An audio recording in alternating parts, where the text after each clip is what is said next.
Good evening, everyone, and welcome to the Irish Column for Sunday, the 12th of October, 2025. My name is Paul Fitzsimons. I'll be joined by Orla Donoghue now in the next few minutes, and I would say Martin and Anthony probably speak of the devil, and in she pops. Hello, Orla, how are you? Well, how are you?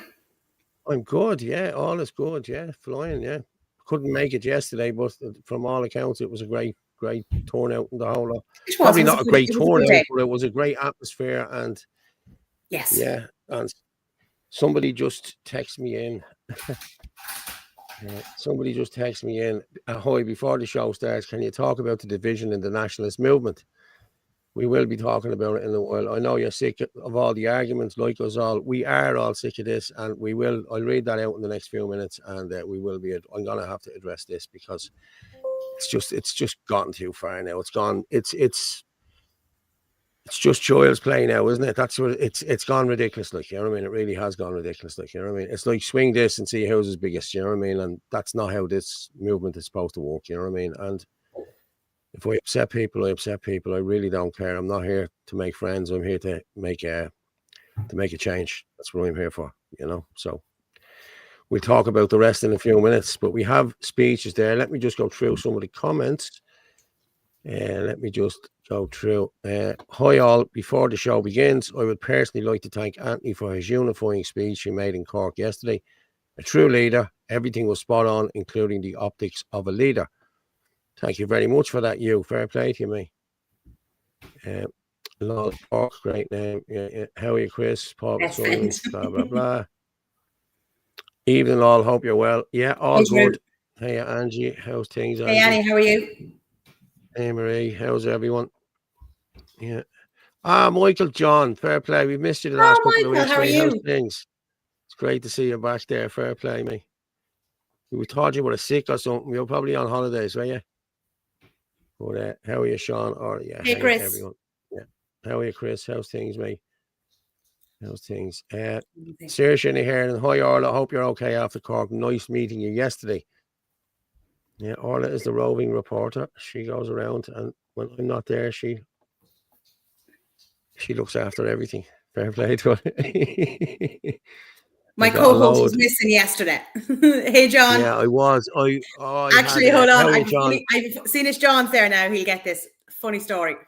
So we're walking up the street, heading up towards the parade in Cork. And of course, I spotted the statue of Michael Collins. And I said, I have to get a photograph. Got a photograph. And I was getting up and I was walking away. And all of a sudden, I could hear, Orla, Orla, Orla. I was looking around going, my God, who's calling me? I started looking over. And it was Corky and John Malloy, right?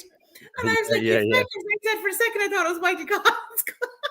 That's what I was nearly open for. The lads were just laughing, like it was so funny. Because I'd only just gotten up from the statue and I was like, oh, darn, I wish it was him.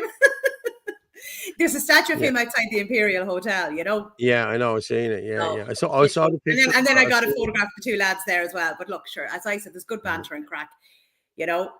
I saw Saoirse was there yesterday chatting to 420 there. Yeah, I actually took Justin Barrett's speech off 420 because, and I copied it down. Now, listen, it's a long old speech. I know it is, but listen, we'll play it. I think we'll play it towards whatever. You know what I mean? There's a few speeches there. I want to get them all out of the way in the first half an hour. And then we have, I think John Malloy is coming on, is he? And so is young Aaron the nationalist. Both of them spoke yesterday at thing. I think Martin's coming in as well. I'm not sure. It was what I liked about yesterday was there was a great atmosphere. There was about 500 there. There was no trouble, thank God, and everything just ran really smoothly. Like it was like there was a speech, a bit of music.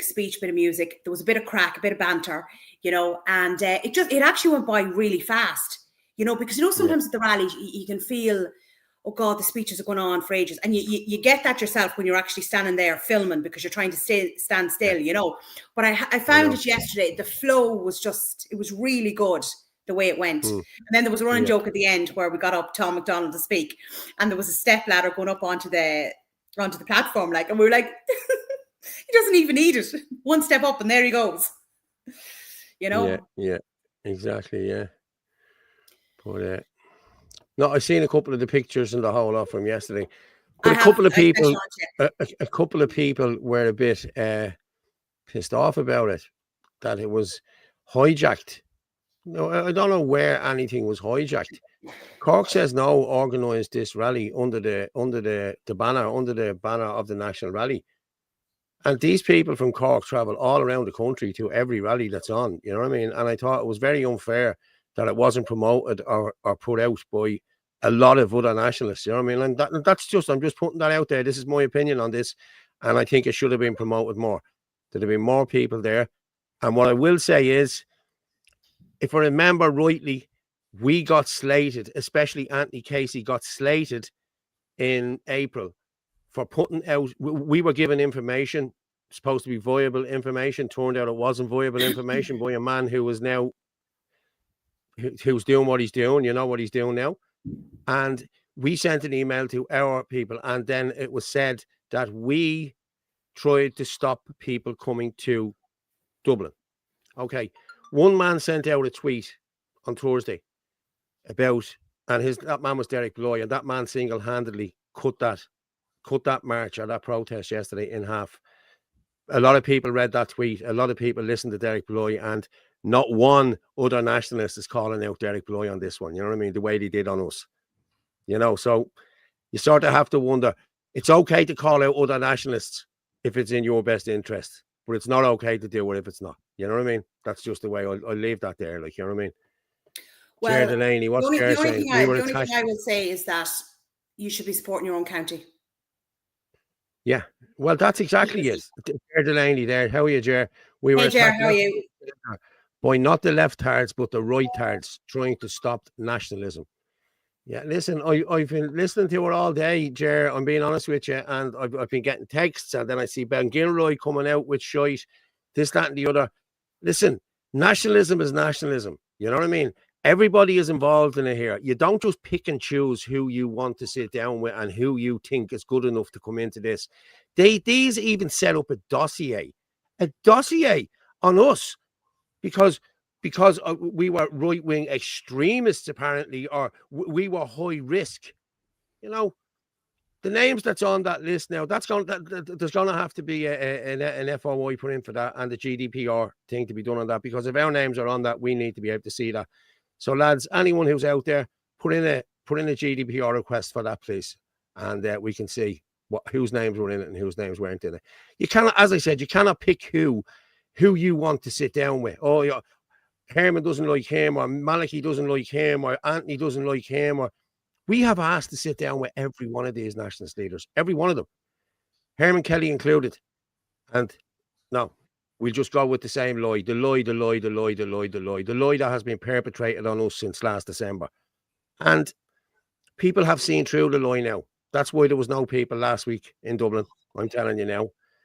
And yesterday, as I said, because of Derek Bloy yesterday, that's why a lot of people didn't show up at Cork yesterday. So call him out for what he did. You know what I mean? And I heard Justin Barrett did call him out. And I'm fair play to Justin Barrett. Walked into the heart of Cork and called out a Cork man. No better man to do it. Fair play to him. Ger Delaney, what's Ger talking about? How are you all? I'm good, Ger. I'm good, mate. I'm good. Yeah, everyone's good. Ger Delaney, Kieran Kelly, Captain Birdseye is behind it all. Apparently Herman behind this Asian crowd. Guys, nobody would listen when I told you this. I've been telling you this about Kelly for months, and people are going, no. The lies he told about us, okay, I know I'm going on a little bit, but I'll just finish this off, right?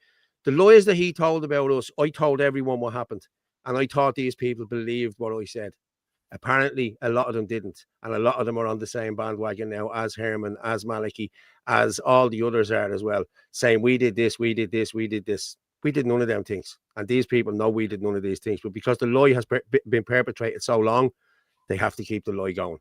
And Herman Kelly is a narcissist. Herman Kelly believes in his own lies, so it would be easy enough to get other people to believe them lies as well. So I'll leave that there. I'm gonna go with Ger, absolutely. Yeah.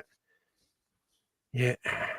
What's this? Captain Kelly's group is just another NGO. Listen, but he has everyone on side. He has everyone on side. He sat down in a conversation with Anthony for an hour 3 weeks ago. 3 weeks ago.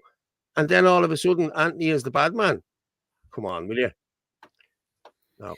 But sure, he's blocking everybody that asks him a question. So anybody who asks a question, yeah. I always had my doubts about Captain Birdseye popping up out of nowhere and all that. Yeah, defo, sus him. Well, it's true. Where has he been? Yeah. You know, he came onto my page and he started attacking people on my page and called them names, and I called him out on it, and then he blocked me. But I won't tolerate that nonsense on my page. Yeah. Well, I asked him. We asked him 2 weeks ago to come on the show. 3 weeks ago, when all this came out, I sent him a message and he made a laugh of it. You know what I mean? Oh, why would I go on to that with them two fucking idiots? You know what I mean? And this, that, and the other. Come on and talk about whatever come on and tell your truth. If you've something to say it and tell us.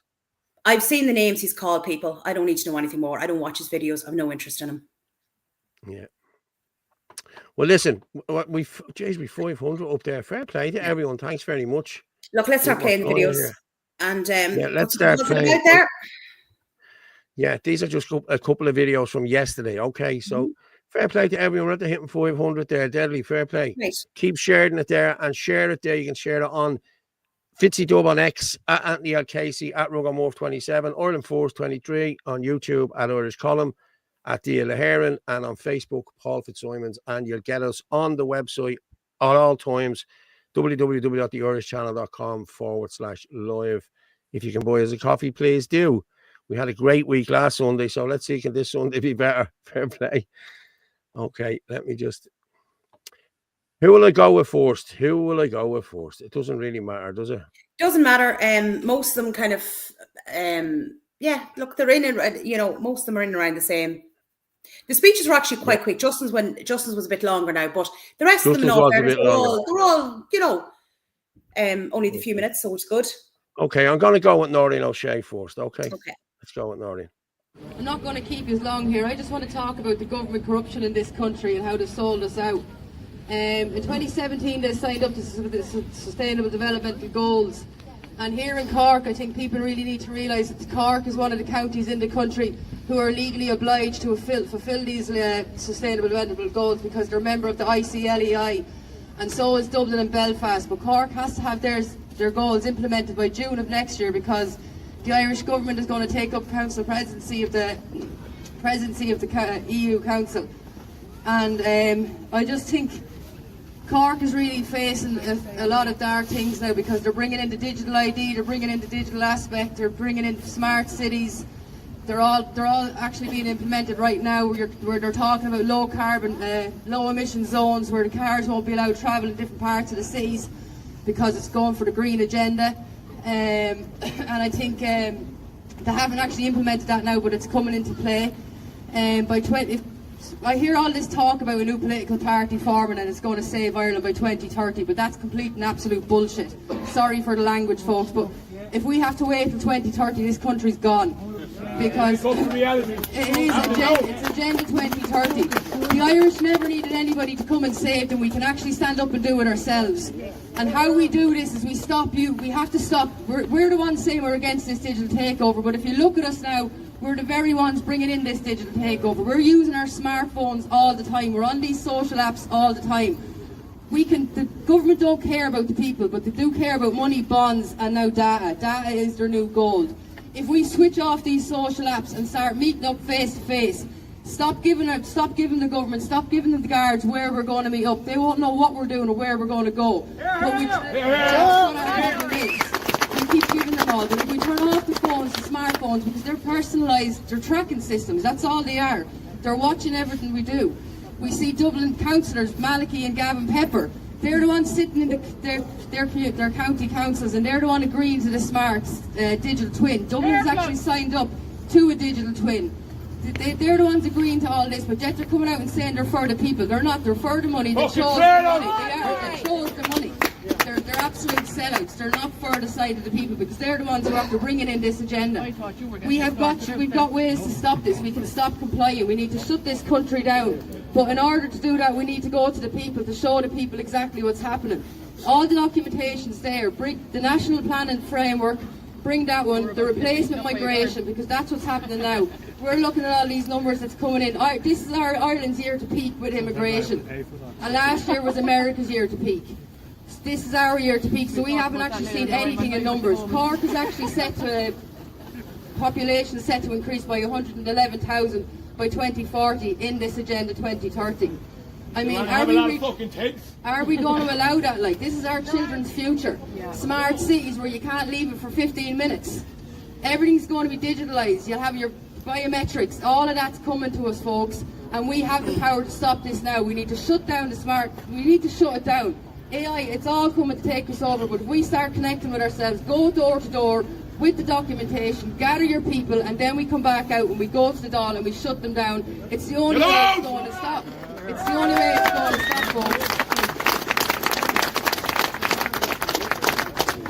But that's really what all I wanted to say, folks. It's just the agendas that's coming here. Everything has been planned and implemented. The money that's been thrown from these organisations is shocking. 619 million we got off the Just Transition Fund to go green and the climate change. AMIF is after giving us 62.5 million for the immigration to integrate these into it. Like, you're seeing where the immigrants are being handed absolutely everything in this country, but that's because they're being insensitised by the government because of the globalists. The Irish are left on the fucking street. But the Irish are allowing it. What we allow will continue. That's exactly what's happening. That's exactly what's happening. We're complying to absolutely all of this. We're saying we're against the digital agenda, but yet we're the ones giving all this data to it. We are allowing the increases. We're allowing the increases in the cost of living. We're allowing the homeless crisis. Like, where are the Irish today? Every year since 2022, we've lost 150 pubs in this country.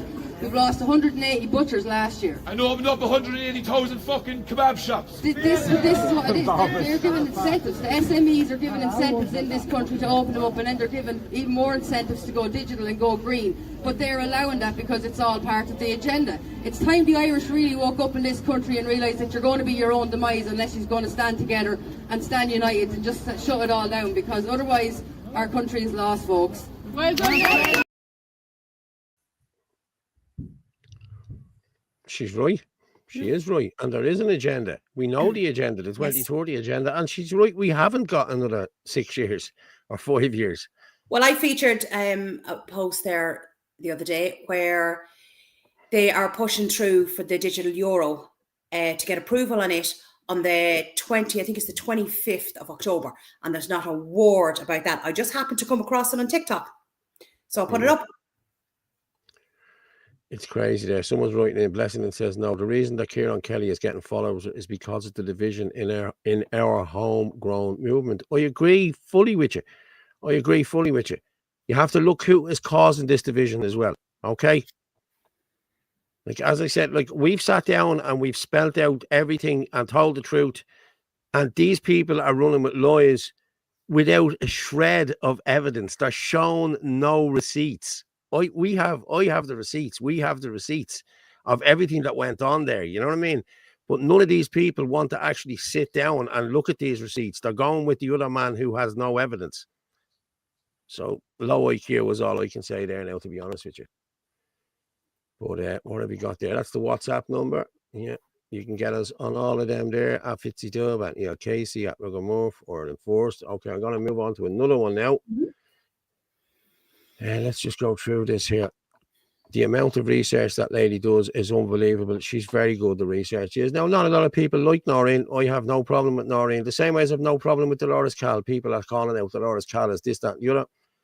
The lady, she's been nothing but a lady with me and looked after me and helped me, and she never done a bad thing on me. I'm going to be honest with you. I didn't get vaccinated because of Dolores Cal. Yeah, and I thank her. Always said that, and I thank her for that. And I think she's a good woman. The same way as I like Noreen. I've no beef with Noreen, and I talk to everybody. And this is just the way it is. You know what I mean? I'm sorry. You have to be able to talk to everybody. You know what I mean? You can't just pick and choose who you talk to.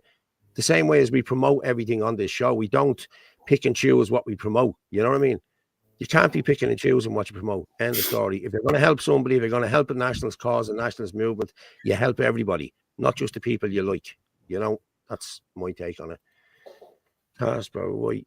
The population of Ireland will be 10 million by 2040. Well, that's the plan. Coveney's plan, the whole lot.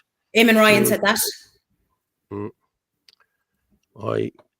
Using an unsung hero, she deserves a lot more praise than she gets. She does an awful lot of stuff, and we have used Noreen stuff and all, and I've no problem getting Noreen on. I'll reach out to her to come on one of the nights. But there you go. There's her speech. She's done very well, and I'm going to go now with just while we have. Geez, we're flying here tonight, guys. Well done.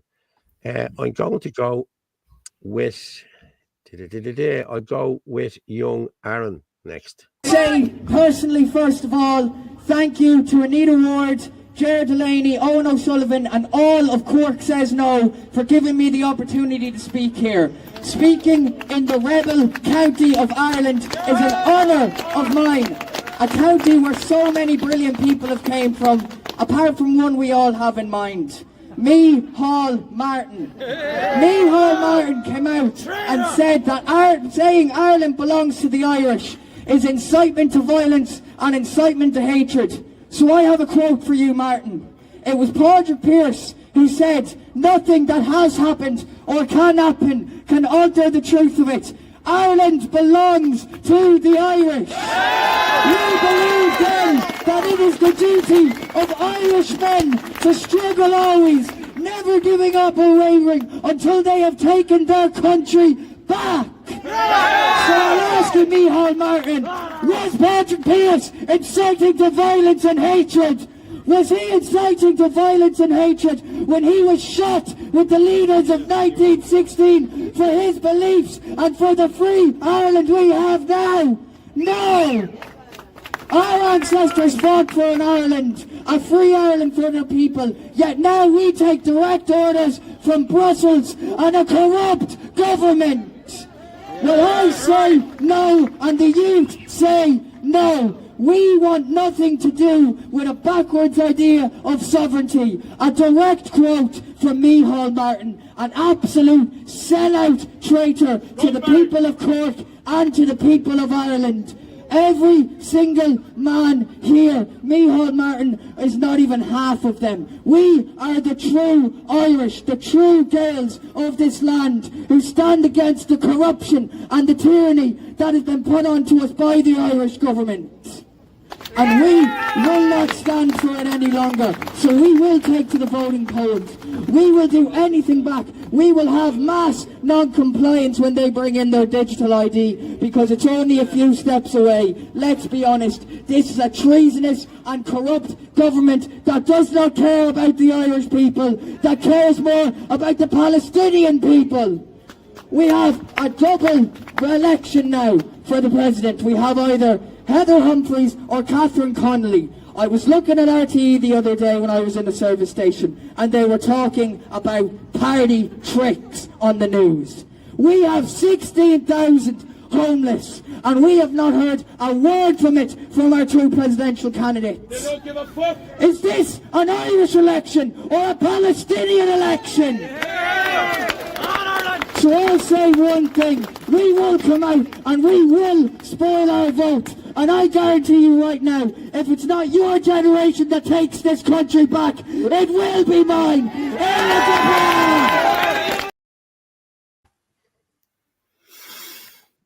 Good man, Aaron.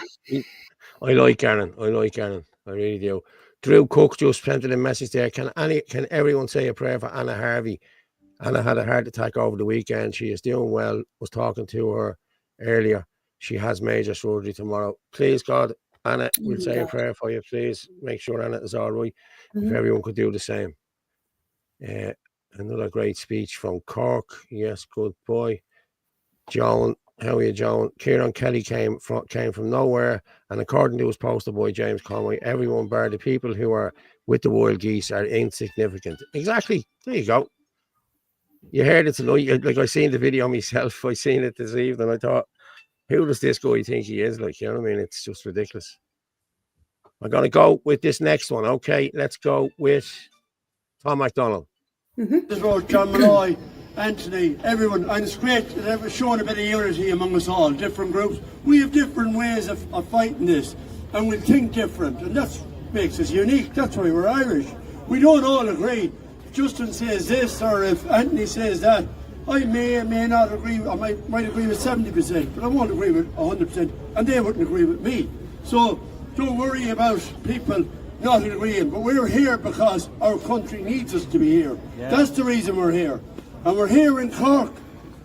There's a lot of different ways. I know people are protesting and say we do this, we block roads, and 2 years ago I wanted to block every motorway in Ireland, you know, and probably that's what we play into their hands. But we have a constitution, 37 constitution. I know lads will look at all different constitutions, right? But we have on One Rock 1937 constitution, right? What happened below Mayo with Battle in Belmullet? We were thieved out of billions. Like, there's 14 billion coming out of there every year, and nobody said a word about it. Ray Burke received 40,000 in his back pocket, yeah? So these boys, that has to be contested. We need to get a judicial review into the High Court, and I hope to be doing something like that in the next couple of months. There's loads of other ways. They're robbing us through the medical. They have private insurance. They're taking our beds, right? The foreign children are taking our kids' places at schools. Everything is totally as if we were Palestinians going over to Israel. That's how we've been treated. Everything you talk offshore. They're offshore and offsetting all the money that's made through pharma, right? AbbVie, about 3 billion they made last year.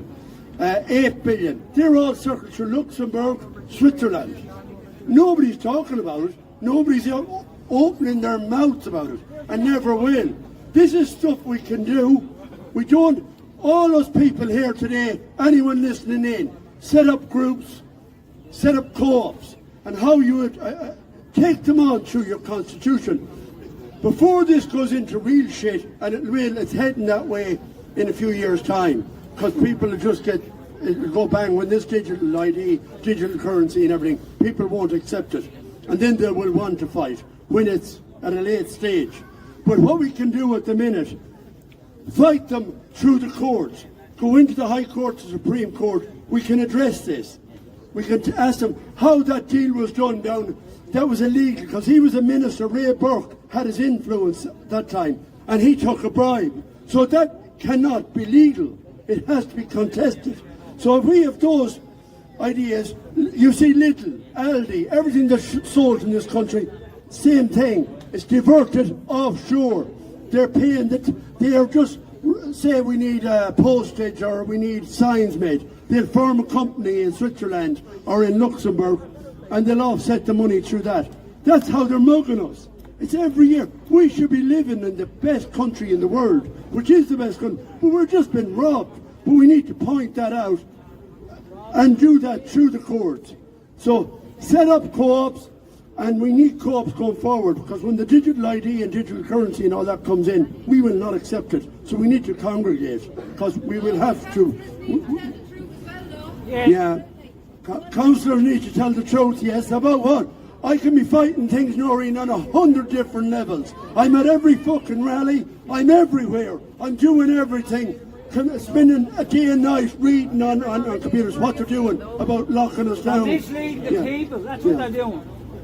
So we need to come together in groups and try and fight together, but you're leaving people like myself, Anthony, all different lads, Justin, they're leaving isolated. We need to come together in groups, 20s and 30s. And whatever you think, you went to a room with 20 people, they will not agree, but they'll agree on most things. The country has to be saved. Okay, best of luck to you in Cork, and I'm glad to come down. Thank you. Fair play to Tom. I think Tom and Noreen fell out a year or two ago, I think, and they don't get on, so I think that's what that was. So I'm going to bring up this guy here. Hello there, Mr. Murphy, how are you? How are we all doing? Jesus, Martin, it's been so long. Or I haven't seen you in fresh. A few hours. A few hours. Did you crash when you went home? I literally got home, had something to eat, and I hit the couch, just went to sleep because you look very fresh. Had your plastic bag over your head as well? I'm just straight out of the shower. Look, just shining with wonderful conditioner. Yeah. Yeah. We'll No just pants go on through. either. This last night. No wonder I was drinking. Oh no. The hair has to be maintained. Yeah. I'm still offering the beard for what 10 grand we said for fundraising for the show. Yeah. 10 grand. I think you'd be lucky to get your blade bus fare out of that one, mate. I don't think anyone cares. There's just saying there he didn't get to bed till 5 in the morning. Good man, We Joe. weren't too Good bad. man, Joe. And well done to all the Cork. I'm sure you said it already, but well done to We did, yes. Crowley. No, I was just saying it was a good atmosphere, like, you know, and it ran. I thought the way the speeches and everything just ran very. There was nice flow. Yeah, it was lovely day, nice day out. I can hand on heart say, and I'm glad it was in Cork, that is the last protest I will be attending under the guise of nationalism. If there's other things that need to be protested, I will be there, but it is the last protest I will attend as a nationalist. There's now more important work to be done. So it's a case of great, brilliant, well done. And to Cork, they had a battle on their hands, and they had internal influences and they had external influences, and they just stood proud, stood strong, and did what needed to be done. It was fantastic. But personally, it is the last protest I will attend under the nationalist guise. I think we have more important work to start doing now. Just a personal opinion. I agree.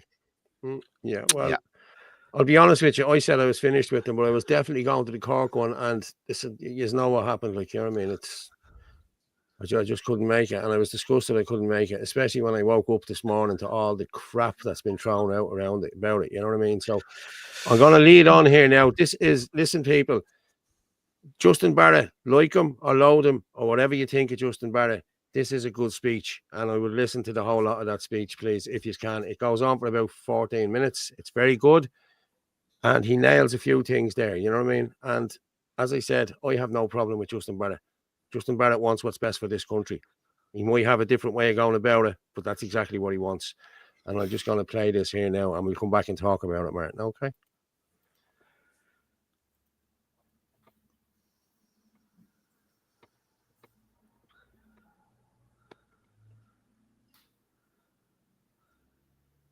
Just give me a thumbs up if you can hear it.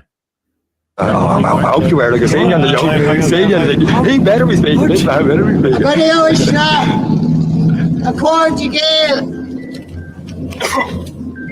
people of Ireland, people of Cork, people of my own home county. I'm proud and glad to be here today.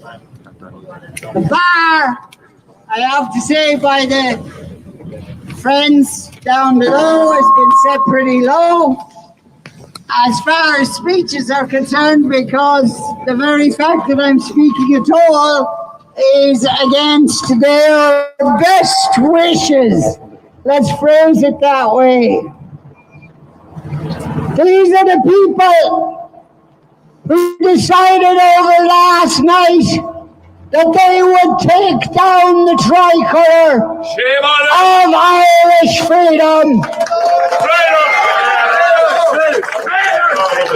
That they would raise instead a foreign flag of a foreign people, against whom I have no aggression, but they are not my people, and it's not my flag. When I look at the tricolour, I am reminded, they do say, isn't it, that it's a far-right symbol now. I don't mind that so much. It's certainly a reminder of a simpler time. A simpler time when the idea that if you could unite in peace, the Catholic of green with the orange Protestant. If the orange and the green, the Catholics and the Protestants could come together, all as one Irish people, that would be all our problems solved.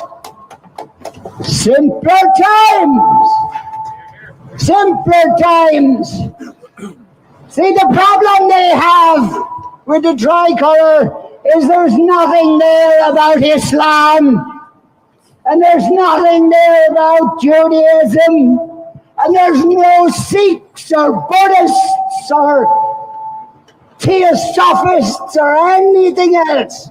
All we needed in Ireland to unite ourselves as one Irish people was one Irish Ireland, blood and soil.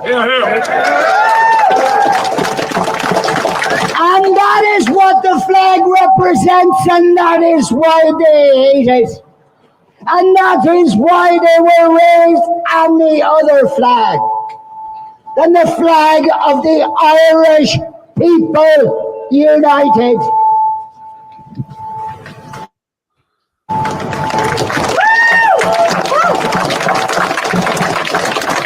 I am forced, well, I'm not forced, but I will anyway, to draw attention to the obvious fact that there'll be a number of speakers here today, and some of the speakers here today will agree with me on some things, and they will disagree with me on other things. And that doesn't make us the same person. Standing in the same place at the same time does not mean you have exactly the same politics. We're all nationalists. We're all nationalists. We're all here for Ireland. We're all here for our own perspective, perhaps, on the Ireland that we would like to see follow this current regime. We all need to stand together and ain't working. But, well, there are some people who won't stand with us. Cowards. Traitors. People. And I'm going to be the one, since I am not very popular anyway, to hell with it. I'm going to be one to name the names.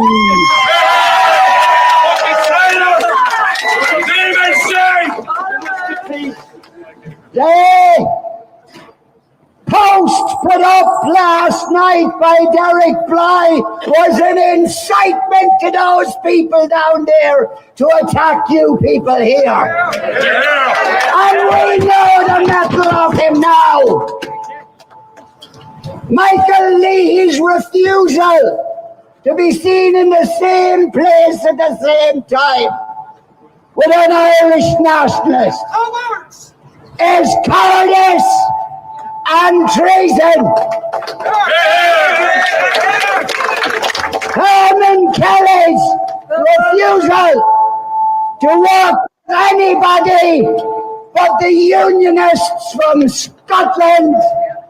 Not that I've anything against Scotland, I'm 3% Scottish myself. A full 3%, mind you. But he would meet with Unionists. Part of the establishment. And part of the political establishment. And he will not meet with myself, nor will he be seen on the same street, because he's above such things. We cannot unite the nationalist movement when it has a leadership that is unwilling to even speak to other people within the movement. Malachy Steenson, Fucking traitor. Marxist Malachy, held a rally last week with the deliberate intention of lowering the numbers here today. And he made no apology for it. Shame on him. The same man who spent 2 weeks giving out about somebody who had gone to the north to talk to the Unionists, got sat down with Jim Ferguson, chairing Irish unity talks, Irish nationalist unity talks, chaired by a Scottish unionist. Seriously, it is time. And as I say, I have no popularity to lose, so I didn't want to name the names.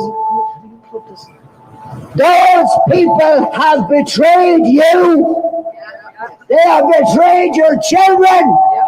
They betrayed your children's children, and worse than that, they have betrayed Ireland, which is more than any of us.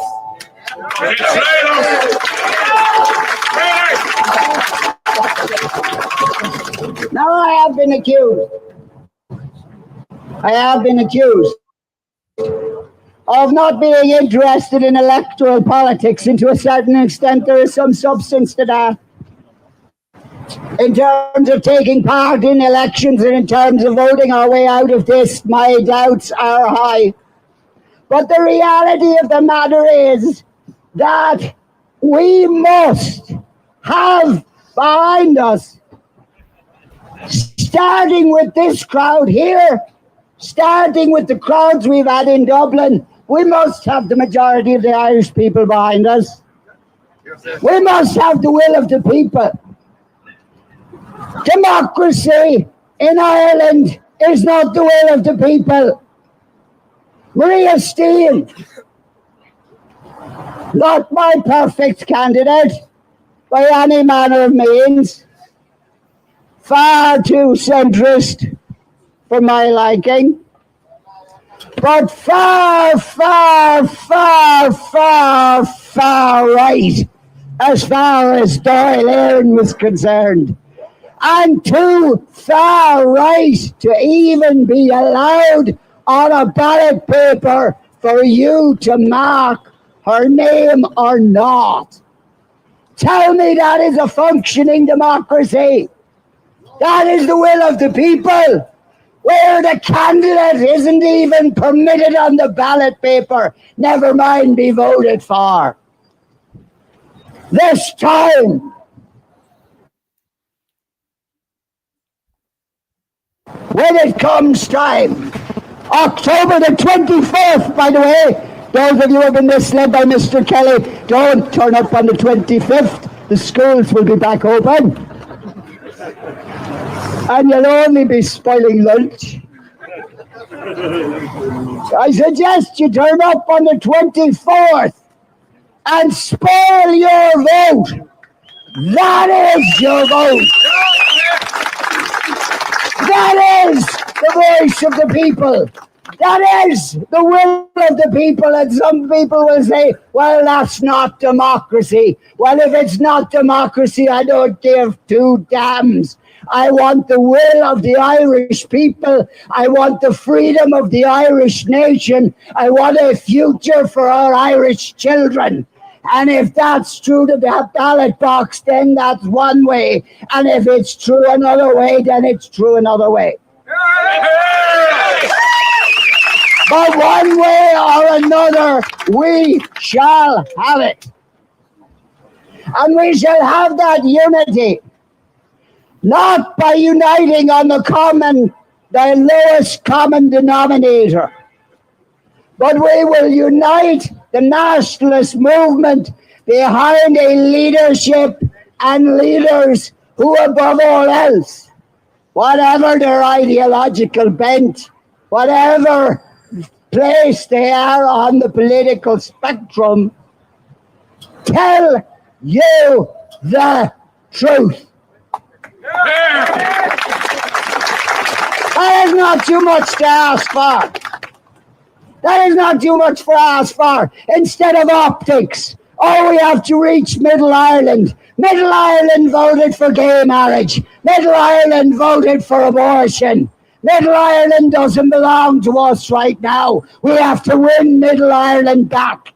And we're not going to win Middle Ireland back by looking exactly like Middle Ireland. We're going to win them back by showing them that there is a better way, that there is a better future.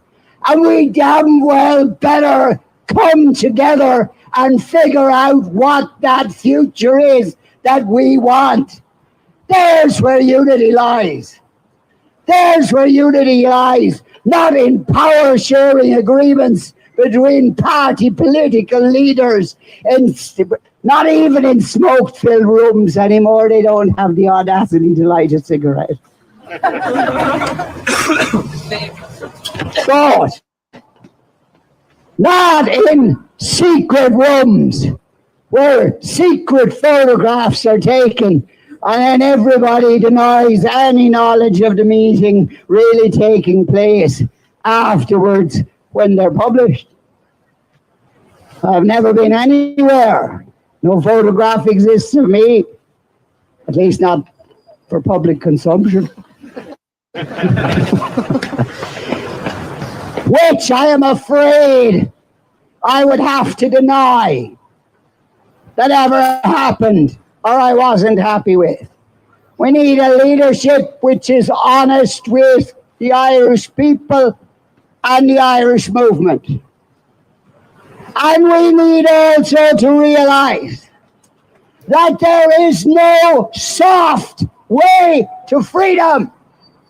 There never has been, and there never will be. Hear, hear. In the end, whether metaphorical or actual, as Padraig Pearse said, there is no way but the old way, and that is the way of the sword. We are going to have to be willing to fight. Why we will? And we are not going to necessarily get that fight in the terms that we want it. It's not going to be, despite Jim Ferguson, it's not going to be Marcus of Queensberry rules.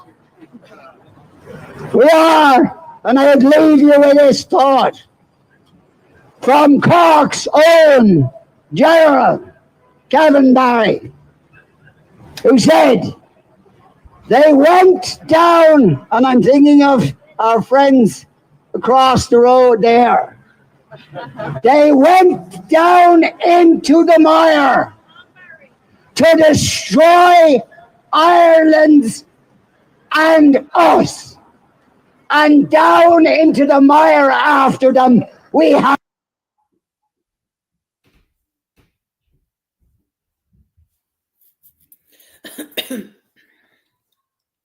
You're on mute, Paul. Sorry, I just said that was a good speech. Yeah, it just ends with it. The last line got cut off there. He just said that down into the mire we will have to go. Yeah, it's the other nationalists. Yeah, hang on a sec. The other nationalists who won't stand with the likes of Justin having a clue how to save Ireland or her people. Look at European elections are going nowhere. We have been controlled by a radical lib. Yeah, we have. Of course we have. What were you saying there, Martin? Go on. So just Justin and the criticism he receives and stuff like that. And it's always from people who've never actually taken the time to converse with the man. I've done interviews with him. I've had long sit down, long conversations with him, 6-hour conversations. We met for a coffee one time, and I literally went through everything. And it's a case of, it's easy to criticize a man when you haven't actually even sat down and talked to him. And we spoke about, over a phone conversation, about the parallel lines of what kind of we were doing and what he was doing. And it is two separate roads. And but the destination is the same. And we joked about it, sure, we can kill each other when we actually take the Dáil. And that's the most important thing. We can kill each other behind closed doors, arguing over small, minute policy changes. But in the meantime, we just need to stay on our separate paths and cheer each other on. And I never understand. And I don't care about optics. I don't care about any of that. Is Justin Barrett, does he have actual feasible, tangible political ideas and policies, especially financial ones, that benefit the Irish people? The answer is yes. Does he like to wear a uniform? Yes. So what? Which one actually benefits or harms people? Does Justin putting on a uniform harm anyone? No, absolutely it doesn't. In some instances, it may inspire the youth to actually get on board with work because they go, I like the look of that. I like the idea of being part of something that's a little bit militant and a little bit strong in ideas and a little bit, not flip-floppy. It is what it is. And you know what I mean? More power to him. I never understand it. We can have 3 separate roads with ethno-nationalism, civic nationalism, and then a kind of a soft centre-right.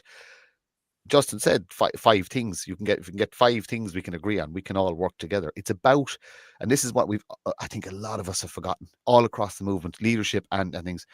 we got so caught up in protests and fighting with each other, and this person's right and that person's right and all this. We forgot we're supposed to be fighting for a better Ireland, a better future for our children. And that's all that matters. That's all that matters. So Justin's on his path, national socialism. What I suggest people do is pick up a book and start learning the proper history, not the Hollywood TV movies, or get a book and start doing your own research about what actually happened to Europe from, we'll say, the 1880s onwards, and just see what happened to Europe. It's gonna take you time. It's taken me a long time to get all the information, but you need to do that. And to other national leaders, I would say that stay on your path. Your path may be the right one, but your path is no more valid or no less value than the path Justin is on. And like I said, we go from kind of a soft center to civic nationalism to ethno-nationalism. And they all have their place and they all have benefit. We just need to stop throwing stones and just focus on our own path. And once we take the country back, lay out those 5-10 policies that we can all agree on and just work on that. And then the minutiae can be figured out in smoky back rooms where basically it'll come down to voting and basically look, whoever's got the strongest democracy wins. But yeah, it's unfortunate. It's unfortunate. I think more people should speak to Justin privately if he's time, and get to know the man. It's easy. Yeah. It's easy to throw stones at an idea, but like I said, I know the man, and I have no problem in saying that I consider the man a friend. He's never caused me any harm. He's never said anything about me publicly or privately that I'm aware of. And to the best of my knowledge, the man has been nothing but honest to me, to my face, when we've met. The same as I feel he is when he's speaking to large numbers of people. I think he's just got a brutal honesty. Like I said, you might like the idea, you might like the optics. Forget about that. Do your research and find out what the idea actually is. What are the actual policies? And you'll find that they're actually pretty much in line with an awful lot of what we would be classed as civic nationalists and even the more centrist leaning. And the same goes for Anthony. The same goes for Tom McDonald. The same goes for everybody. Don't throw stones at somebody until you actually have sat and broke bread with them and had a conversation and had a cup of coffee and done an interview and got the information yourself. Stop listening to other people's opinions. That'd be my take on it. And other people's lies. Okay, I'm going to play. I've two more to play. I've Anthony and I've John Malloy, and then we're moving off Cork. We've done nearly an hour on Cork. Fair play to everyone in Cork. So let's just go with this, and we will. Another great speech, I have to say. I'm glad that God was on our side with the sun this day. I'm going to echo some sentiments, but first I want to say a big thank you to Cork Says No. I know they hit a lot of resistance. You see the beautiful tricolours up. I know they got torn down a few times and they were up late last night getting them back up, so fair play to them.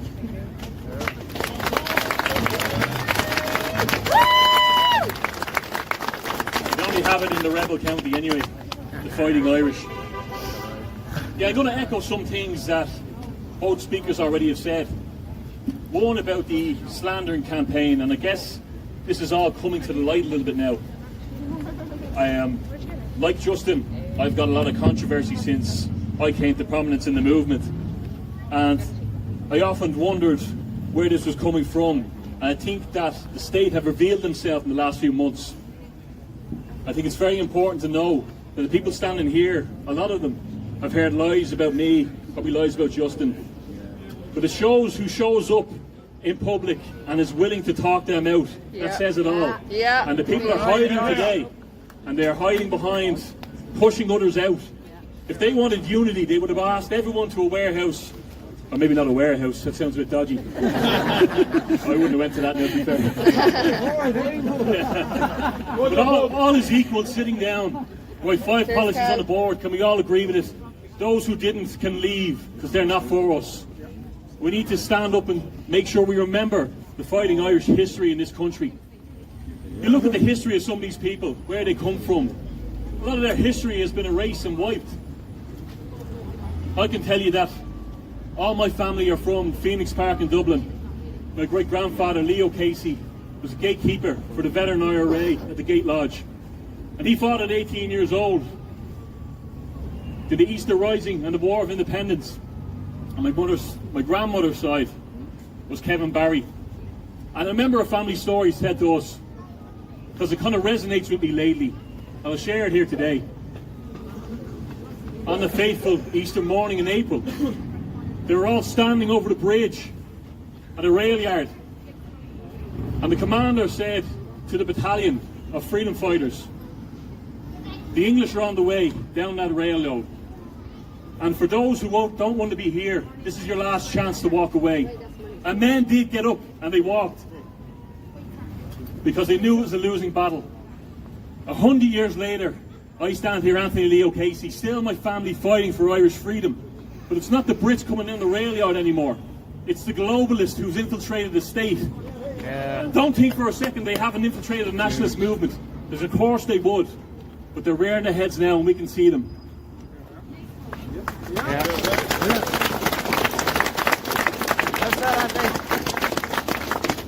I think what you need to do, what we need is proactive activity.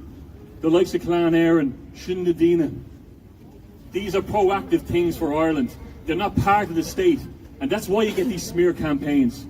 They will bring people from any political alliance, once they're nationalists, together under no politics.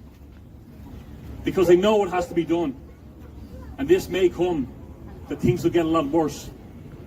My nana set me down 15 years ago and said, Anthony, you will live through a time where the globalists will invade Ireland. But they'll try to get a one world government.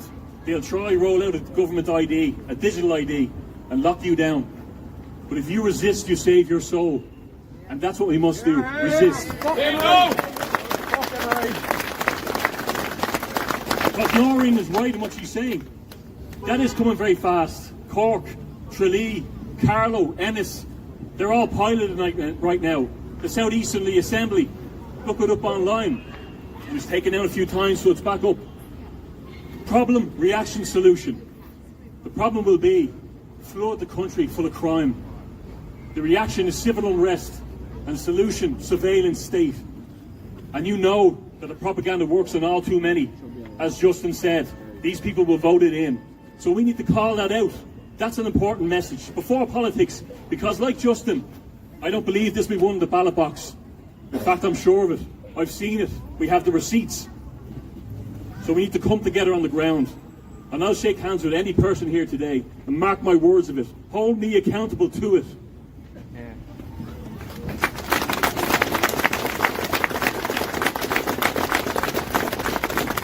In the new year, I want to offer a solution with Shinadina. For when these things come in and we're ostracised from society, we're going to build some self-sustainable workshops, communication networks, get people out planting spuds again, weaving snares, hunting. All of that is in place, so that at least it'll give you an option or a lifeline, because we need to be about solutions in this war, not just complaints. We can't keep going around in circles shouting at empty buildings. We need some practical solutions, and that's one that I'm working on right now. Well done. One of the last things I'd say, I had it in my head a second ago, I'll come back to it. My earpiece isn't working. Well, the last things I'll say is that I know it's very difficult to stand up and to turn up to these events, and well done to everyone who turned out today. And to them I say, and the people listening at home, you have to speak the truth, because that's all that matters in the end. You can't be afraid of what your neighbour might think, what your work colleague might think, what your family might think even. We've all lost people along the way, but you have to speak the truth, because that's all that matters in the end. And I will speak the truth, and I won't be silenced no matter what threats come. So I mark my words on that. We're here to stay till we see a better Ireland for the future. Hear, hear. So, Feel the hair, and may God be with Ireland. God bless.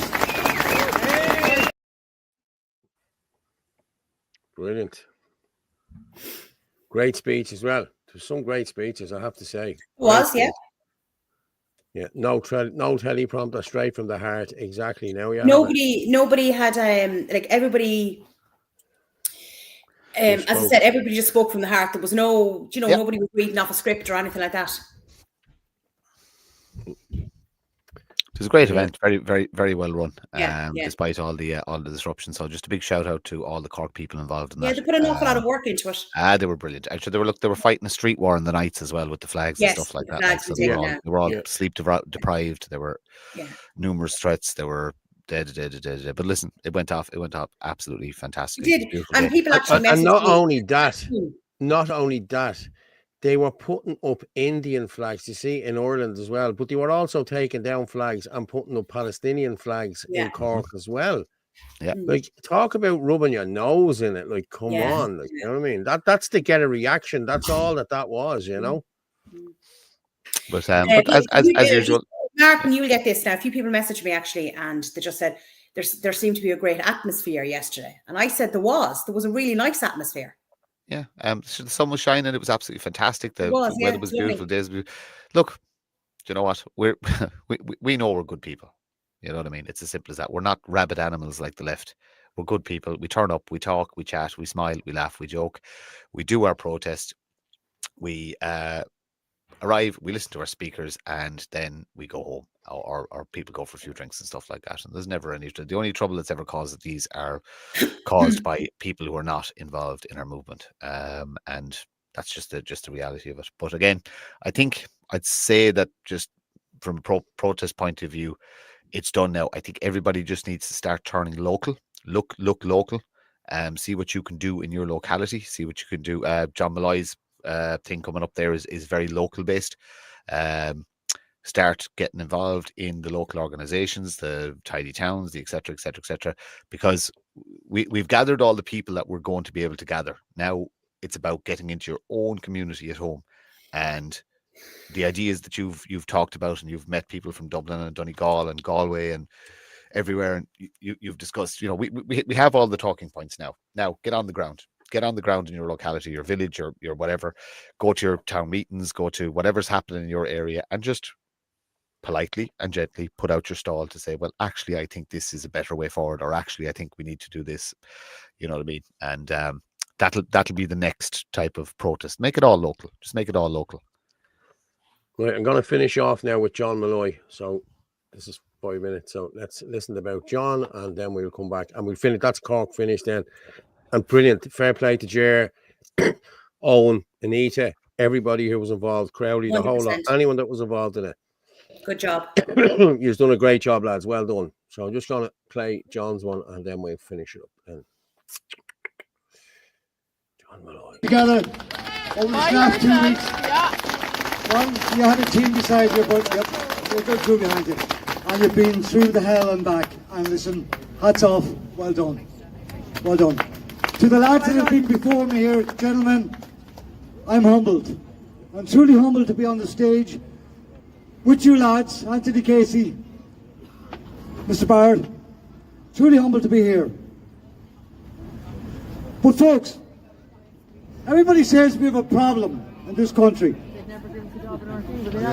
Yeah, we have a problem. But you know what? It's very simple. You people, each and every one of you, every last one of you, are the risen people.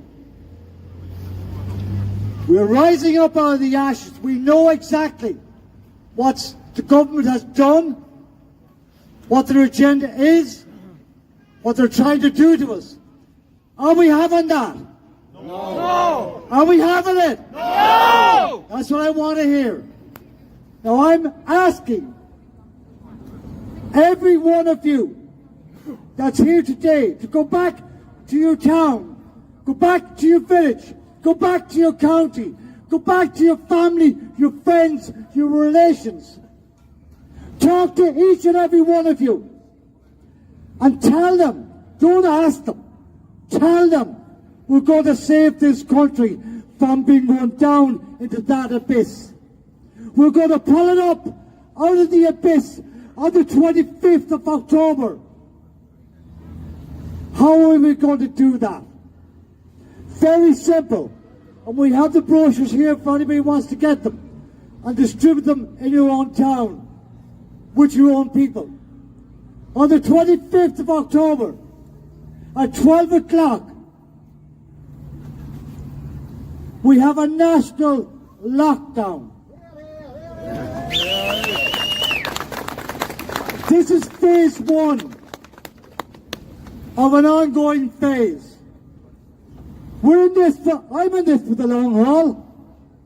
You're in this for the long haul. This is a marathon. This will not be saved overnight. This is not just, oh yeah, we can do it. We need to get out there. The Justin Bars, the Anthony Cases, all getting together. Unity, lads. Unity is what I'm begging for. I'm asking for.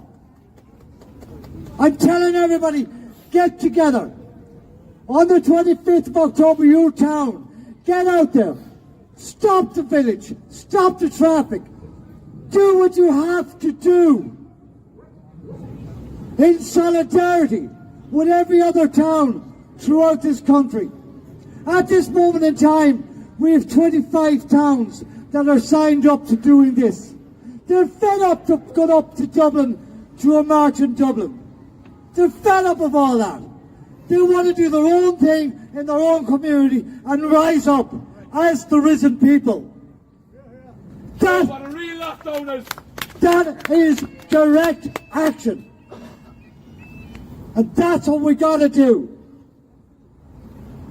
Now, I firmly believe, and I have huge belief, and always had great belief in the Irish people. You've stood through wars, you've stood through everything. And you've been strong, solid people. Michael Collins from here did that. Strong man. We are all descendants of those people. So let's show the people of 1916 that we have not forgotten about them. They are in our blood. The green blood of Era. In my veins and in my heart. In your veins and in your heart. Even if you are 3% Scottish, there's still Irish blood in your vein, you hear you. Alright?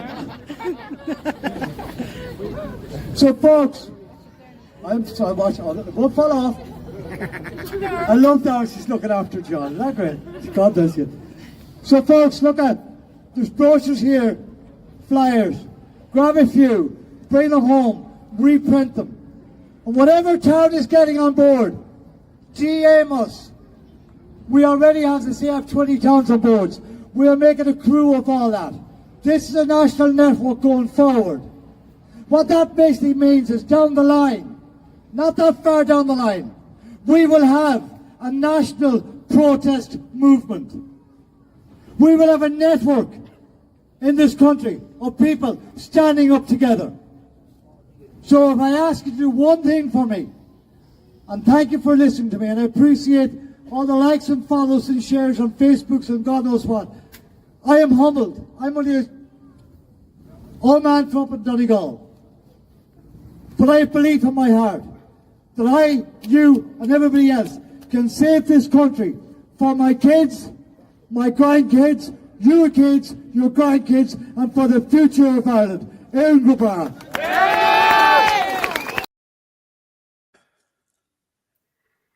Fair play to John. Yeah, fair play, John. Very good speech, And yeah. I am actually just going to play this here. This is John. This is for the 24th.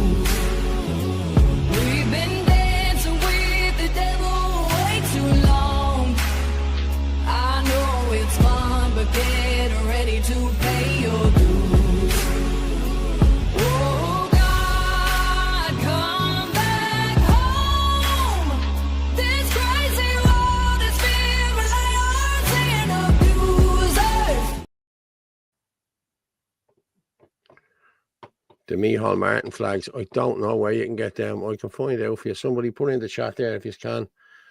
The Micheál Martin. Claire might know. Is that the one that was under the stage? I don't know. John Malloy, like Barrett, great speakers. Aaron too. Fair play to all that turned out. Casey as well. Thank you very much. Yeah. Martina, why didn't you speak? We should have given you the mic. There was another girl that spoke as well, but I haven't seen that. I wasn't sent over that, what you call it. So for that girl, I apologise. I think it was just one more. JRD, I like what someone said, all from the heart. Yes, everything was from the heart. Exactly. And people on the other side of the movement need to sort their shit out. That's all I'd say. You know. Okay, so we've moved on in Cork. Thanks, girls. Thanks, Anita. Thanks, Jer. Thanks, Owen. Thanks, Crowley. Thanks, everyone who was involved from Cork Says No. If I missed any names there, I'm sorry. Well done, guys. You were on an immense show yesterday. Well done, guys. Fair play to everyone. Okay, so let's move on. Orla. Oh, God. Let me just see what I have here. You have loads of stuff here from you, Orla. We have the homeless figures. We have, geez, you have loads of stuff here, Orla. Loads of stuff. Every week. And he's like, oh, there's loads of course there is, Paul. Yeah. John Malloy, thank you all for listening to my speech. Just to remind all, 25th October, 12 noon, all town, same time, same day, one word, unity. I agree John, with you, John. will you yes, check your message? I've sent you on the link because a lot of people are asking for clarity just as to what's going on. So it's just easier for John to explain it himself. Yeah. So, yeah, unity. That's what we need. But we don't need dossiers or drawn up on people, or we don't need any shite like that. We need everyone to get together. We do not need this bullshit unity that they're pushing. Someone just texted me there to say Herman Kelly has been thrown out of the IFP. I don't know how true that is. So, I don't really care, to be honest with you, where he's been thrown out. Yeah, I think Michael Leahy did a video today in relation to a vote they had. So. Did he? Okay, I might see. Can I get that now in a while? Sorry, what? No, she didn't get down, Paul. Oh, okay, fair enough. Thank you. Who's that in relation to? Who was I talking I think about another there? speaker was booked for the day. Yeah, because I was going to say most of the those videos, apart from Justin's, because I was too far back at that stage, like they're all my videos. So I was like, nobody else was speaking. Then I started thinking I'm actually losing the plot, which could be highly likely. That was it. No, I think I lost it a long time ago. We have Linux user popping in there. Is Herman gone? Of course Herman's gone. You know that already, Herman. Yeah. Okay. Right, if the lads are coming in, do you want to just throw up a couple of bits?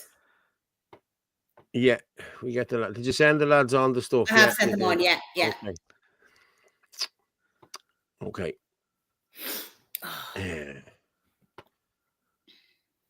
The High Court. Did you see the High Court thing that was put in on the Catherine Connolly lawyers? We go with the Catherine Connolly lawyers, okay?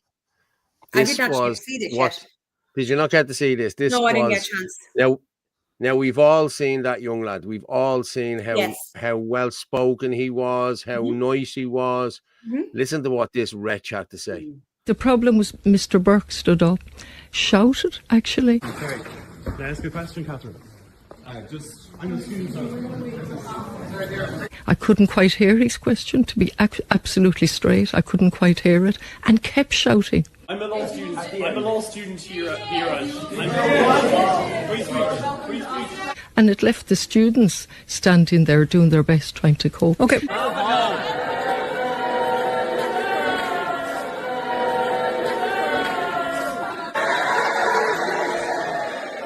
This was a wonderful event where students were engaging. What do you have to say tonight about Enoch Burke, my brother, who was incarcerated for his beliefs on transgenderism? Do you believe that religious belief should be protected? Just for Catherine, sorry.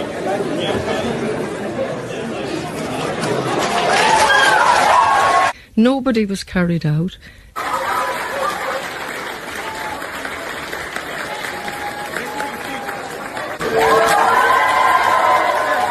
Then it was said I didn't answer a question. That didn't happen. Catherine, can I ask a question? Catherine?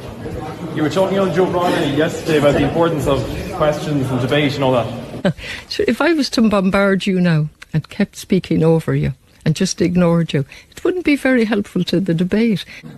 Can I speak for a second? Elijah, what's it like to lose a presidential election? He he can't demand, nobody can demand, answer my question now before any other question, even though I haven't put it in. And if you don't, I will scream, I will shout, and I will shout.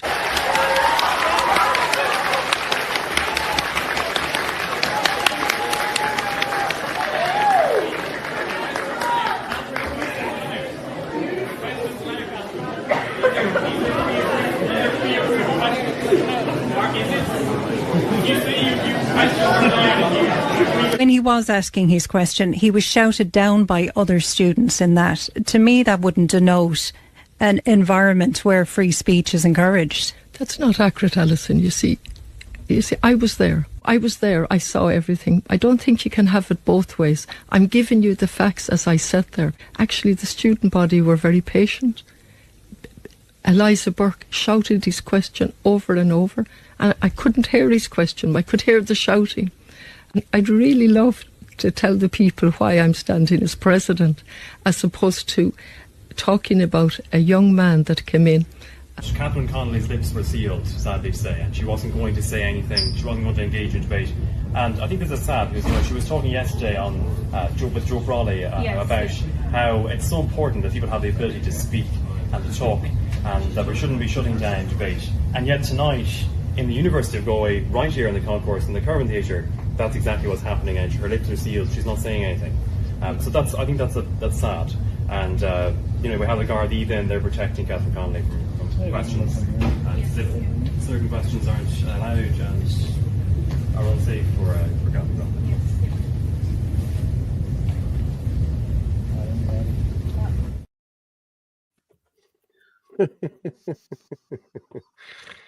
Oh my God. Like, see, I'm telling you this the way I saw it. Like, we've all seen the video. The child never spoke a bad word to her. He spoke to her in a courteous manner. He never shouted. Oh, man. You know. But did you not watch her as well? She was sitting there sniggering and laughing as well, like smirking. Yeah. Well, no manners. When your man shouted out, how does it feel to lose the presidency, Elijah? Did you see her smirking and smiling at that? You could hear that all right, but you couldn't hear what the young fella was saying to her, you know? Yeah, exactly. She's a horrible individual. Nasty.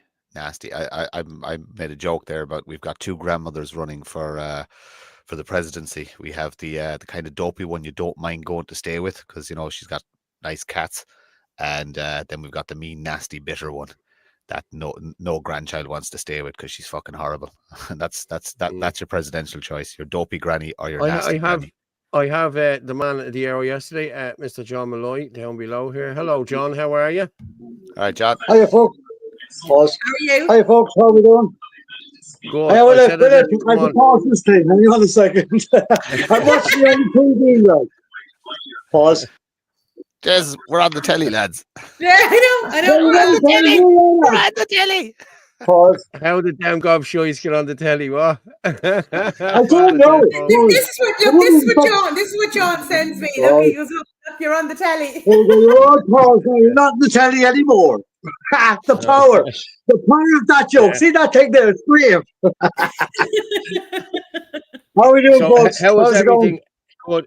How is everything going with the lockdown on the 25th? Are we getting good feedback from it and the whole lot, and everything good? Well, we are. Now, I done a huge journey yesterday all the way from Donegal to Cork and back, and I didn't go into anything last night. I woke up this morning about 9:30. Well, I think it's something like 722 messages on my phone, and I was going, what? But look at Katie Donovan is working behind the scenes for me on this all the time, as is some other. There's a crew there behind her, right? Being honest, I'm not doing all this on my own. Couldn't do it all on my own. And I know.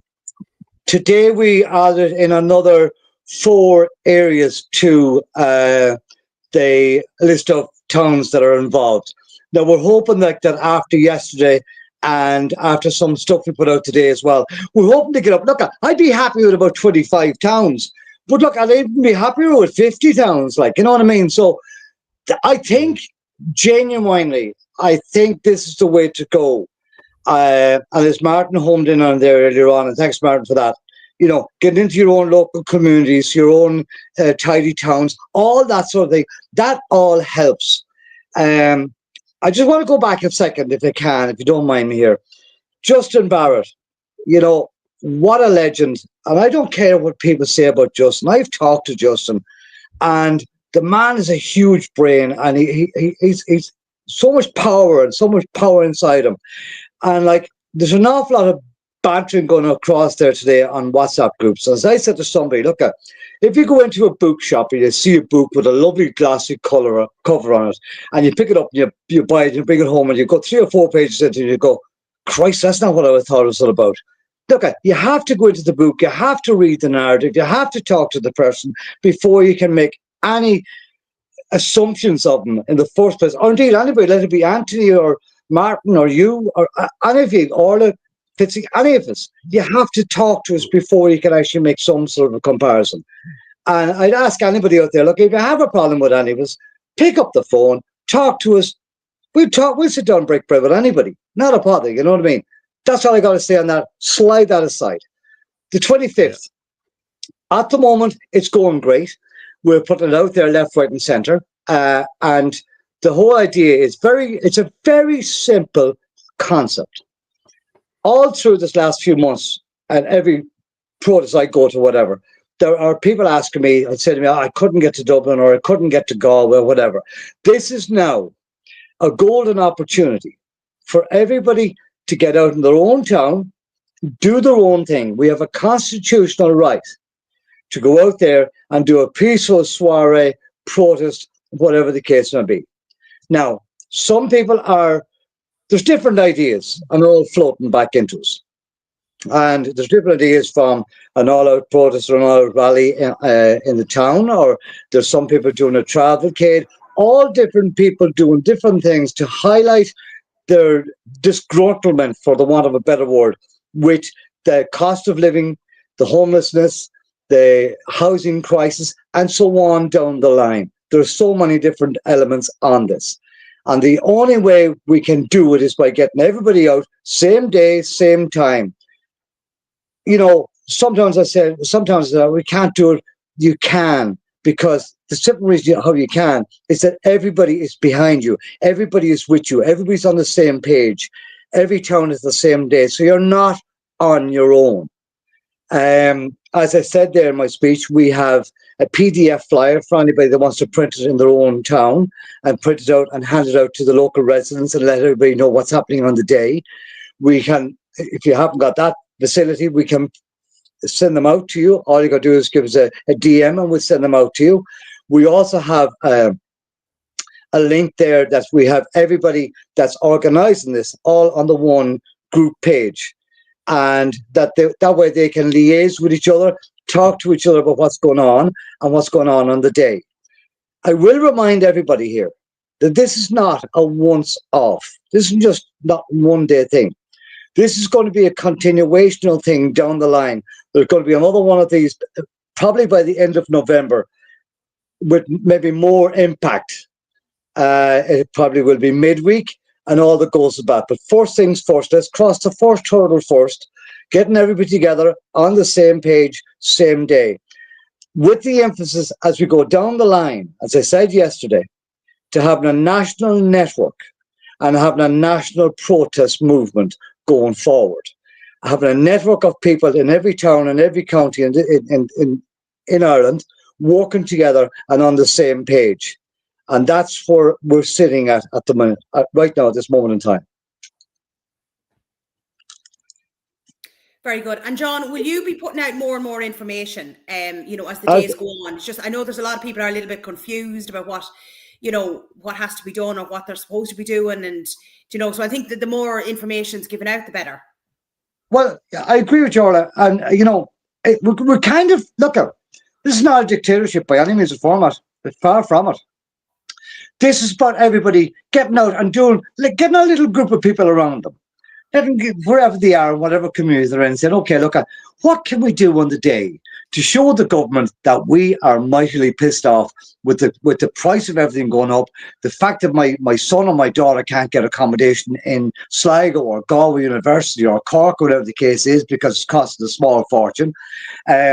The local farming communities, they should get together on this in a big way, because by this time next year, they're going to be looking at their bank accounts, and their whole subsidy schemes and everything else is going to be going down by about 50%. They may not realize this now, but it is coming down the line. People have got to wake it up to the whole digital ID thing. There's so many different things behind this. So, get out, do what you feel is necessary to get your voice out there. And anybody that wants to get back to us, please do. We will give you a little bit of guidance. We're a long time doing this. I've done a few protests in my time. I've run a few rallies. So we have a fair idea what we're to do within the perimeters of the law. That's very, very, and I have to stress this, within the perimeters of the law, that we don't want anybody arrested at any of these things, but we have a constitutional right to get out there and let our voice be heard. So on that, anybody that wants to get in contact, anybody that feels like their town or their village is being swamped or there's something going wrong, it's a grassroots networking. It's called the Risen People, but it's a grassroots network. It's not a political network. It's not a political movement. It's a grassroots movement. Can I throw an idea at you there, John? Because you mentioned Martin, about see that there? That's wide open to every idea. Yeah. Encourage each individual to literally go to Woodies, buy a 2x4, get a bit of board or whatever, make your own individual sign as to why you're there, because not all the problems affect us. Like, or example, you struggled with accommodation for your young fella for college, right? That would have been your thing. Me, I suffered at the hands of employers for having conservative views. Paul targeted by the state for basically dragged through the courts, etc., and stuff like that. So everybody has their individual story. Bring your story to the street. Not the whole national movement, not everything's going on, just your individual story. And if we had, in each town, if we had one person to just go around and talk to everybody, we could do up a lovely little snippet of, hi, I'm Martin from wherever, and this is my individual gripe with the government, and this is what I want to see changed, and have your little sign with you. It'd be fantastic. Optically, it would be beautiful, but it would also highlight the fact that we get tarred with, it's all about immigration. It's not about immigration. That's just part of the problem. But there are huge amounts of problems in society. So if you're getting involved in this movement, I put that idea to you. Tell your individual story about why you're unhappy. Make your individual sign about why you were unhappy, and then go out with other people. And who's know, the person next to you might have a solution to your problem, or might be able to help you with your problem, and vice versa. And you build your little network of people in your community where you can sort ideas that fix your local problems. This is exactly, like, when you go to these big rallies or whatever the case is, you don't get a chance to do that. You go to support your fellow nationalists or your fellow patriot or whatever the case is. In this case, as you said, Martin, it's bring it to the town, bring it localized, and let the people get out there and show, as you say, with a placard or with whatever the case is, to get their ideas out there. And that's a really good point. Thank you for that. Now I'm going to bring young Aaron up. How are you there, Aaron? Hang on, I'll get you. Let me get. Hey, Aaron, great speech yesterday. Hi, Aaron. Hey, buddy, how are you? Frozen, has he? Can you hear us? I can hear you. Yeah. No, I think he's frozen. He's frozen. He has Bell's palsy. Yeah. He's gone off again there. Now you're Big John. Big John. Big John. Well, guys, how's everybody? Yeah, good. Hold on there. Are you back, Aaron? No, Aaron. Hi, Aaron. Can you hear me? Yes. Yep. Yeah, we can hear you. All, how you all doing? Hi, kiddo. How are you? Well done yesterday. Well done yesterday, Aaron. Yeah, brilliant speech. Well done. The comments have been on fire here because of it too as well this evening. Well done. Thank you so much. I really appreciate it. It was just a massive honour speaking there in the Rebel County. I've said it so many times now, and I'll keep saying it. That's going to be a memory for the rest of my life now, I believe. Well done. Well done. But it was some crowd there yesterday too, wasn't it, Aaron? Yeah, I believe it was a very good crowd considering all the division that happened around Cork, all the people coming out and attacking it, the people who like to call themselves nationalists, trying to divide it. To have that turnout there, even through everything that happened, was brilliant. So fair play to Anita and all in Cork says no. Look, can you just home in there on Aaron for a second? Aaron, you have, and I've said this to you privately, and I'll say it publicly now, you have over this last 6 months to a year become a very solid young man, both with the way you carry yourself, number one, how you talk to people away from the stage, number two, and number three, equally as important, if not more important, how you command yourself on stage and up there talking to people. Like, I find it daunting, and I have been speaking for a long time publicly, but for you it must be daunting, and I say well done, and congratulations on getting up there and speaking from the gut out. Well done. Thank you. I honestly appreciate it. And you're right, it's daunting, to be honest. Every time I'm going up to speak, I'm absolutely terrified. The days leading up to it, I'm absolutely so looking forward to it. The day of it, on the drive to whatever march it is or whatever I'm doing, I am absolutely just terrified. That was the way I was feeling. I'll be honest, Well, you wouldn't be you human know if you it. weren't me. Yeah, seriously. John, you were with me there in Cork. You saw the amount of water I was drinking. I was absolutely terrified that I'd mess up the quote. So all in all, I'm pretty proud of how I did, and I'm pretty proud of how far I actually have came. I stood behind you at one stage. I put my two hands on your shoulder, one on each shoulder. I said, "You'll be all right, kiddo. Go up there and speak from the heart out." And I hope that helped. I hope that helped you. And I think you did really well. So, well done, kiddo. It truly did, John. John, Martin, Orla, Paul, all of you really have helped me to become the person I am now and to the level that I'm at now. I mean, John, I believe it was your march anyway. That was the first march I ever attended. I know you were speaking at it anyway. Looking back on it, I remembered, oh my God, John was there. But that was back when I was nothing, When I started making it, it was on TikTok and I started talking about American politics. And I used to go to marches and I used to admire everyone on stage. And now I'm up on the stage and it's an honor. And it's an honor to be around so many great people. So many people who I myself consider the true Irish. I said it on stage, I've said it before, and I'll continue to say it. The people who stand up against the corruption, against the tyranny, against what's happening in their country are the true Irish, because we are the ones who make our ancestors. Well, Aaron, you have a job to do. You know that. Your job is to waken up every young person from the age of 16 up to 35. We'll do the rest if we can, right? Your job is to waken up those young people, get onto their platforms, tell them what's happening, get them out of the bubble that they're in, and get them onto your level and your way of thinking, and get them into the young national movement. That's your job, and it's a hell of a task, but I know, and I'm sure the panel here knows, you're more than capable of doing it. And if we can help you, I'm sure anybody here will help you whatever way we can. Thank you. I appreciate it, and I understand this is a massive weight on my shoulders to wake up these young people, because we need the youth on our side. I mean, look at what happened with Nepal. The youth are our future and the youth are the backbone. It's what I've said on the stage. If it's not your generation that takes this country back, it will be mine, because I believe the youth have a fury burning in them.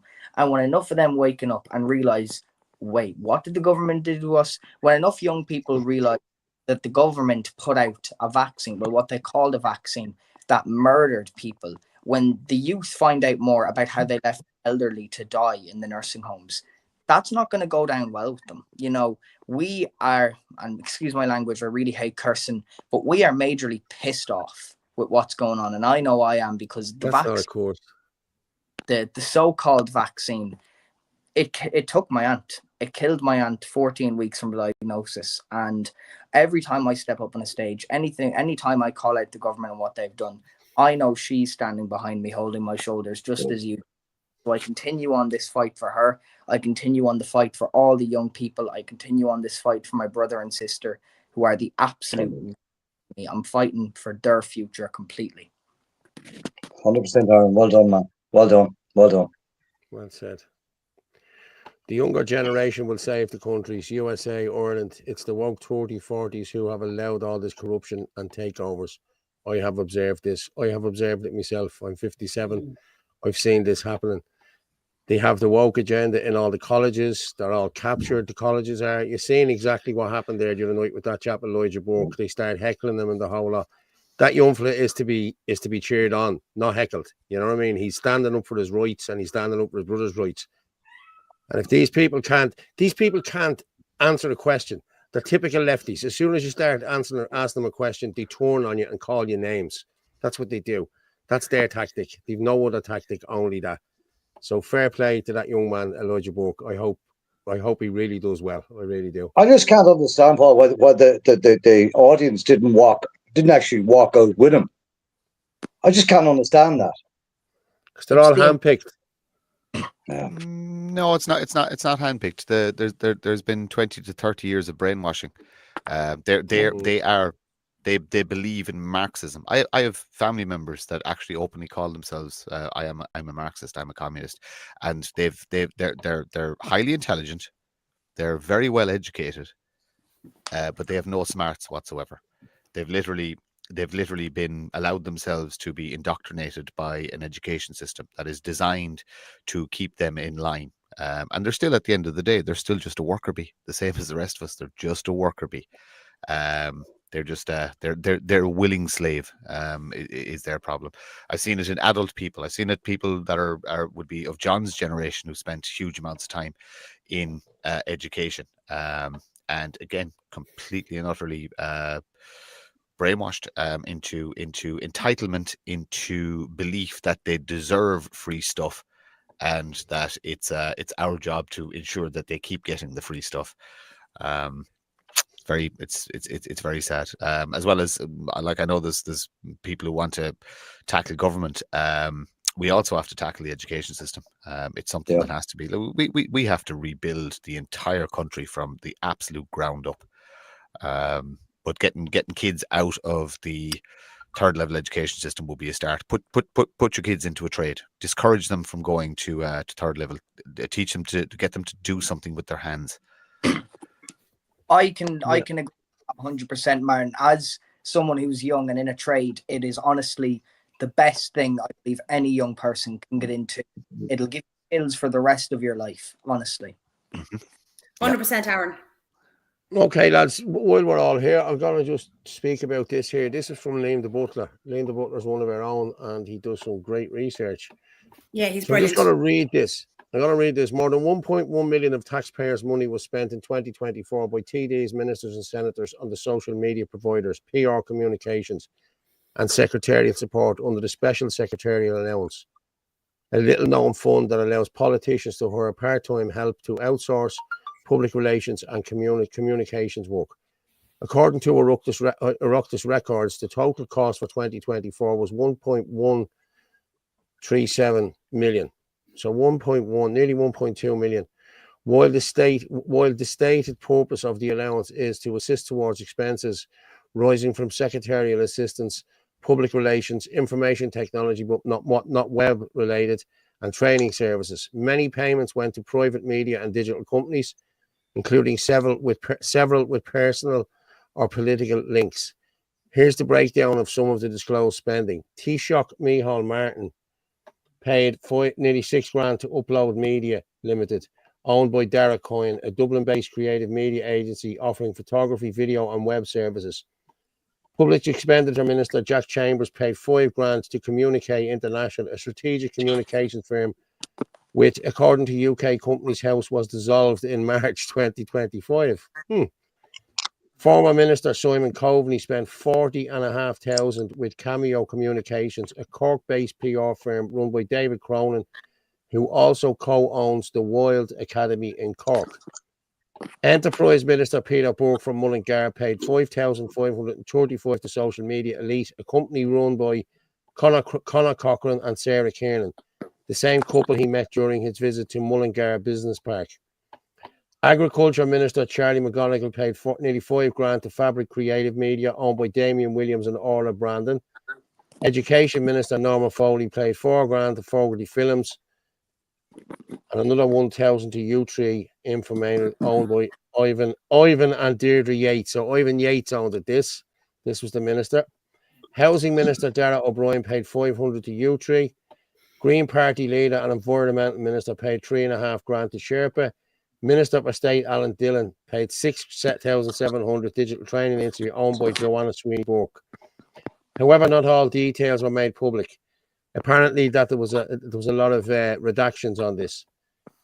So Niall Collins paid 42 grand. Look, 42,700 to Niall Collins, 26.5 to Culture Minister Patrick O'Donovan, 14,700 to Hildegard Naughton, 11,700 to Anne Ravish, and 7,300 to Minister Thomas Bourne.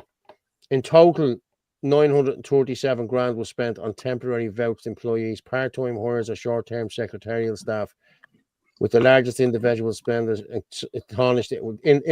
individual spenders including Tánaiste Simon Harris, 44 grand, Jennifer Carroll McNeil, 37 grand, Pascal Donahue, 40 grand. The redacted sections of the record have raised questions about who actually received much of the funding. So there's the total spend there. I'm just going to click into these for you. So there you go there. Peter Burke, social media elite. Thomas Bourne, Jack Chambers, 45. He spent 1, 2, 3. This is all the money they spent. Look, Simon Coveney, 40 grand. Alan Dillon, 7.5 grand. But there's one's redacted as well there. So you're not seeing the full outcome of that. That's some amount of money to be paying on PR, isn't it? Jesus Christ, it's unreal. They're the spin doctors. The spin doctors don't come free. Yeah, spin. The Niall Collins one, was that Niall Collins, Neil Collins, Niall O'Connell's, Niall O'Connor, Neil O'Connor. It's the Limerick lad, isn't he? With all the different names. Niall Collins, yeah. TD allowance, yeah.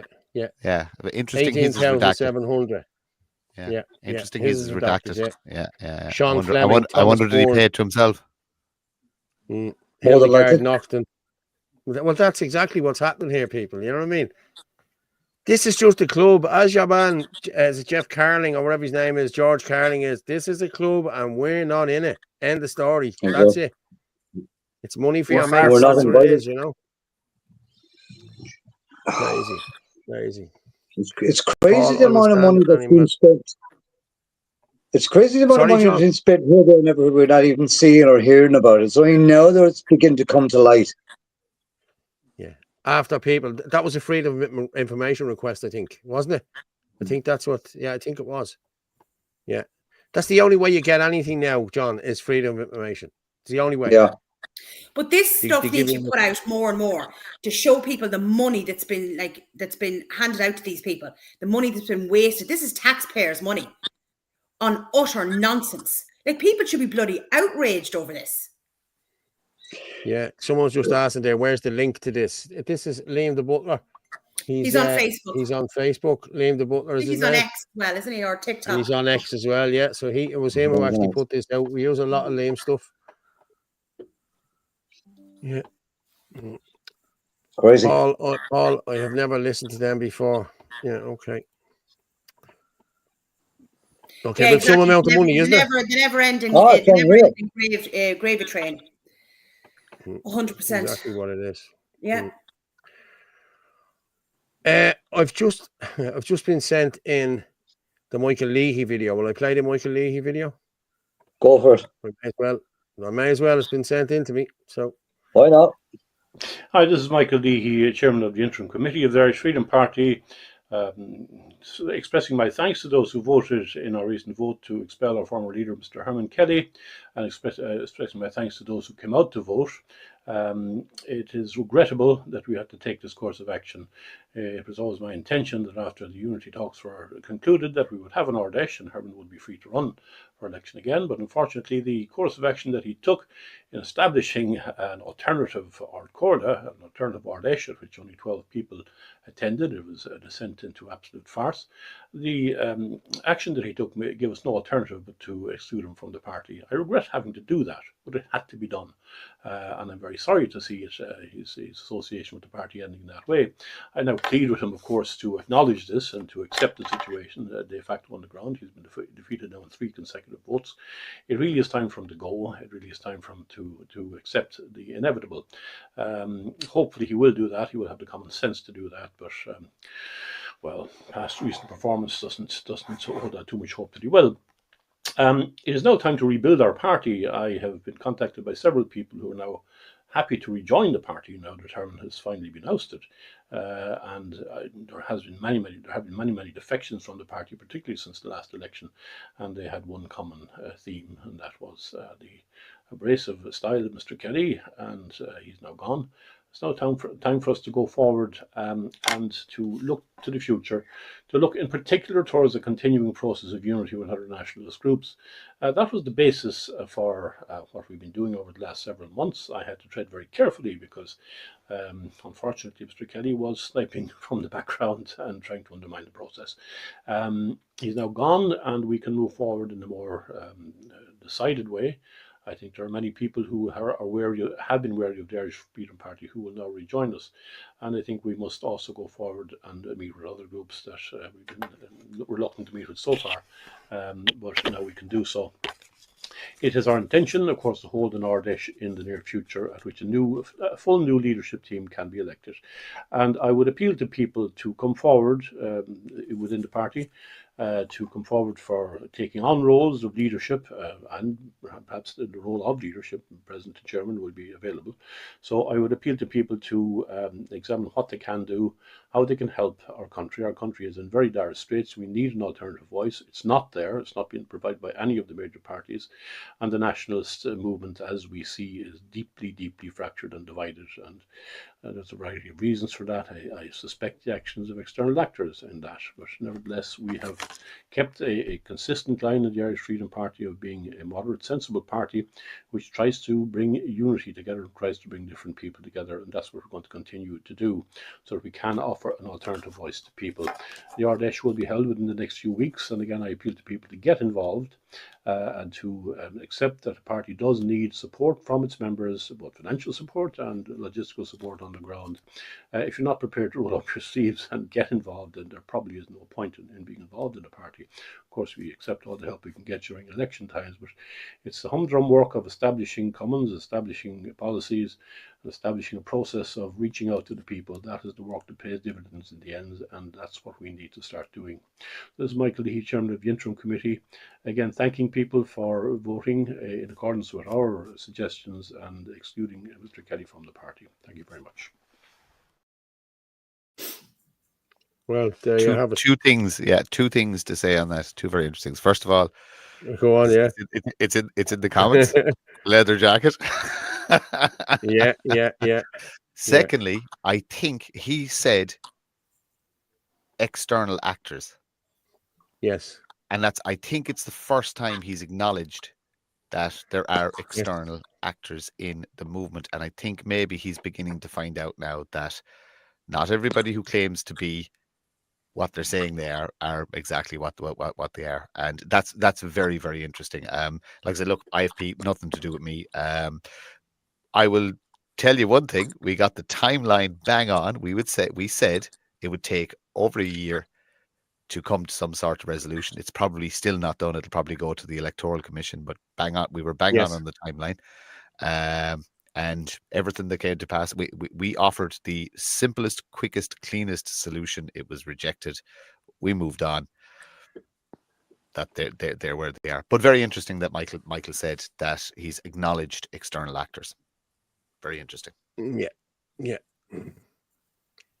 He kind of has to now. He has to. Let's be honest. You know what I mean? Like, everyone can see what's going on here.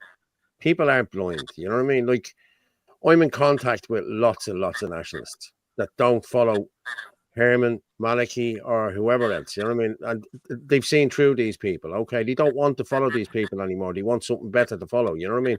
They don't even want to be following anything. They're happy enough potting along as they are. trying to sort out their own stuff. You know what I mean? I know why John jumped off there as well. He's got the exact same jacket inside in the cupboard, and he just went to check it, make sure it was still there. All right, John. Hold on.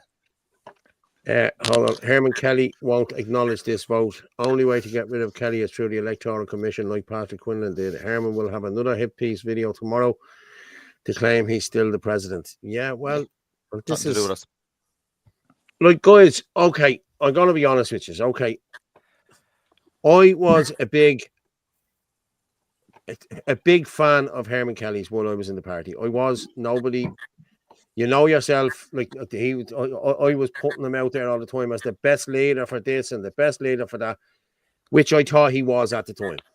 And then I saw a side of him that I didn't like, and that's why I jumped ship. That's why I went with the lads, because I knew the truth. I knew what had happened, and I seen the lies that were perpetrated. And then I started talking to other people who started the IFP with Herman Kelly, who left the IFP. And there's one common denominator in all of these people who left. Ben Gilroy was one of them. Who else? What's his name from Gript? Ben Scallon was a founding member. Michael Burke was a founding member. I think Teresa Cal was a founding member. There was a lot of people there that were all founding members of that. And there was one common denominator there why those people left. And that denominator was Herman Kelly. So now he has been found out. People know exactly what he has done and how he has done this. He's manipulated people for the last 7 years.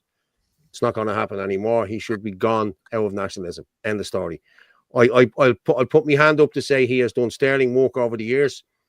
But as far as trust goes, you've lost the trust of a lot of people and you need to go, mate. I'm sorry. So that's what I'll leave it there at that. Honestly, I'm just sick of hearing his name at this point.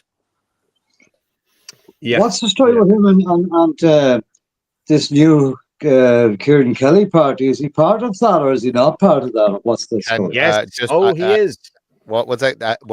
I got some information today, so can we just put a pin in that one and we'll talk about it in the green room? Something came across. Okay. Yeah, so we'll just put a pin. Yeah, I may have got the same one. One. We'll talk about it off there. I actually have to drop off now, guys. If that's all right, I'm up at 5 a.m. for work tomorrow. Big early start. Good man, Aaron. No problem, Aaron. Thanks so much. Thanks for coming on, mate. Have a good one. And there's someone just saying there, Aaron would make a good leader. There you go, Aaron. He will be in the future. He will be. All I've said it before, all we're doing is digging a hole that somebody can build a foundation that young men like him will actually build our future on. Simple as that. There will be plenty. 100%. Thank you all so much for having me on. I look forward to coming on again. Thank you. God bless you, Aaron. God bless me. Cheers. Talk to him, bud. Cheers. He's a good lad. He is a good lad. He is a good lad. Nah, he is a good lad. Like he's fighting a hard battle in himself, you know. Yeah.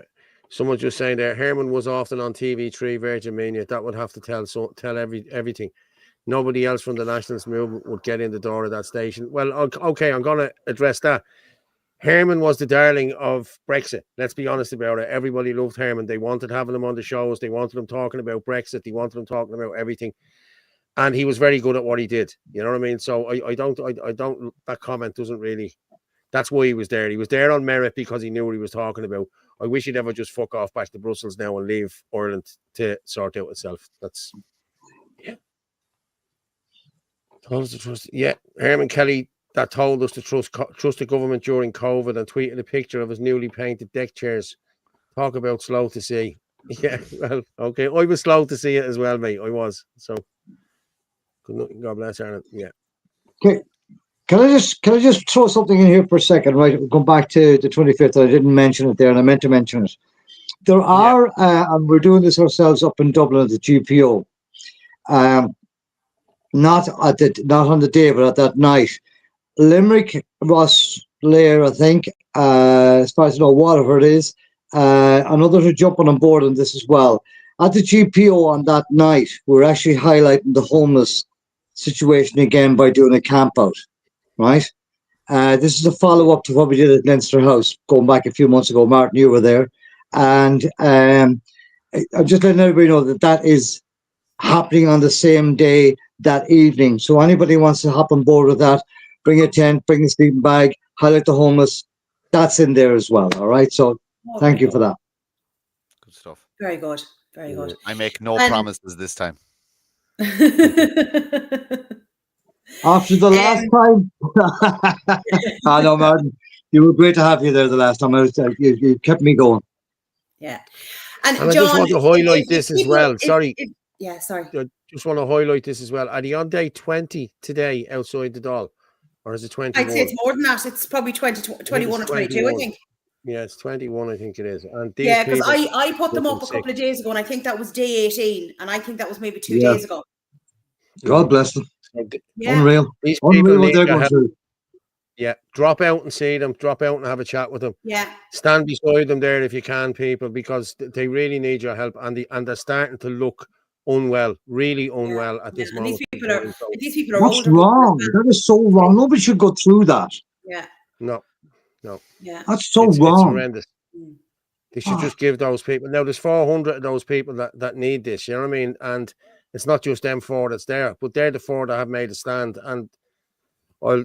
But they're only looking, fair play like, to they're them. looking for a medical card, and they're looking for Yeah. the pension, right? You have Yeah, people coming into this country by the boatload that have no connection here and been handed everything and anything to them. So these people are perfectly entitled, you know what I mean, to to the state pension and to a medical card. Like, after years and years of abuse, it's absolutely disgraceful. But that just goes to show how toxic this government that we have in there. That's just how toxic they are against the Irish people. And they have to be taken to task on this. They have to be. No 2 ways about it. But We're at that point. Considering the budget and the amount of money that they've allocated for X, Y, and Z, I won't go into the things I don't disagree with, but it's actually pittance. It's actually such a minute amount of money and a minute amount of services to give to people who the state bears a responsibility to. Exactly. It's spiteful. Just again, go back to that, right? I only there's a think of this left-wing again, civil service. Somebody put it up, and it was very well written out. About, like, there's foreigners coming into this country. They're getting PlayStations. Never mind that they're getting medical cards, accommodation, free food, probably free clothing, vouchers for supermarkets and everything. And then you have 400 people who can't get a medical card and a state pension. And they were men work in these places. It was like slave labor. This government is an absolute and utter disgrace. Yeah, well said, Orla. Well said. 100%. Find out actually who said it, because the way I'll this tell you what I'm unwrites- going to. Nick, hold on. Hold on there. Let me just make this smaller. I'll tell you what I am going to go with now. We have a writer with the Irish, with the Irish channel called Ger Malloy, the Irish channel, right? And he done a piece last week about the pension. I'm going to read this piece. This is a very good piece that he done. So it'll take me a minute or two. So there you go there. By Ger Malloy, the Irish channel. There it is there. Irish workers must be ready to work into their 70s to support a future faltering economy. The warning bells are tolling for Ireland's economy, just as German Chancellor Friedrich Merz cautioned his people to prepare to work longer and harder to support the faltering economy. Ireland faces a strikingly similar demographic and fiscal cliff. While the current state pension age in Ireland is 66, the financial trajectory suggests a future where Irish citizens too must prepare for retirement age reaching 73 by 2060, a seismic shift for social and economic life. The stark reality is one of an accelerating old age dependency ratio. In 2022, there were roughly 4 people of working age for every person over 65 in Ireland. By 2050, this ratio was projected to fall dramatically to about 2 to 1. This rapidly aging population, coupled with the success of people living longer and healthier lives, means the burden of financing an ever-growing retired population on a similar base of workers is becoming unsustainable. The fiscal time bomb. Ireland's pay-as-you-go state pension system is heading for deep trouble. The fund supporting the pension system is forecast to begin recording multi-billion euro deficits within the next 2 decades. Age-related expenditure, pensions, healthcare and long-term care is projected to be one of the largest increases in the EU, growing by a significant percentage of national income over the next 3 decades. Without radical policy reform, this will necessitate a combination of substantial tax increases, cuts to benefits, or most likely a further increase in the state pension age. Policy decisions in recent years have been reluctant to raise the pension age as originally planned, have only delayed the inevitable. Increasing the eventual cost was the government has established funds like the Future Ireland Fund to help offset some of these projected costs. Experts from the Irish Fiscal Advisory Council and the Central Bank have repeatedly warned that furthermore fundamental reforms are essential. Learning from the continent, the German expert panel recommendation to raise their retirement age to 73 to 2060 serves as a powerful indication of the direction Ireland is also headed.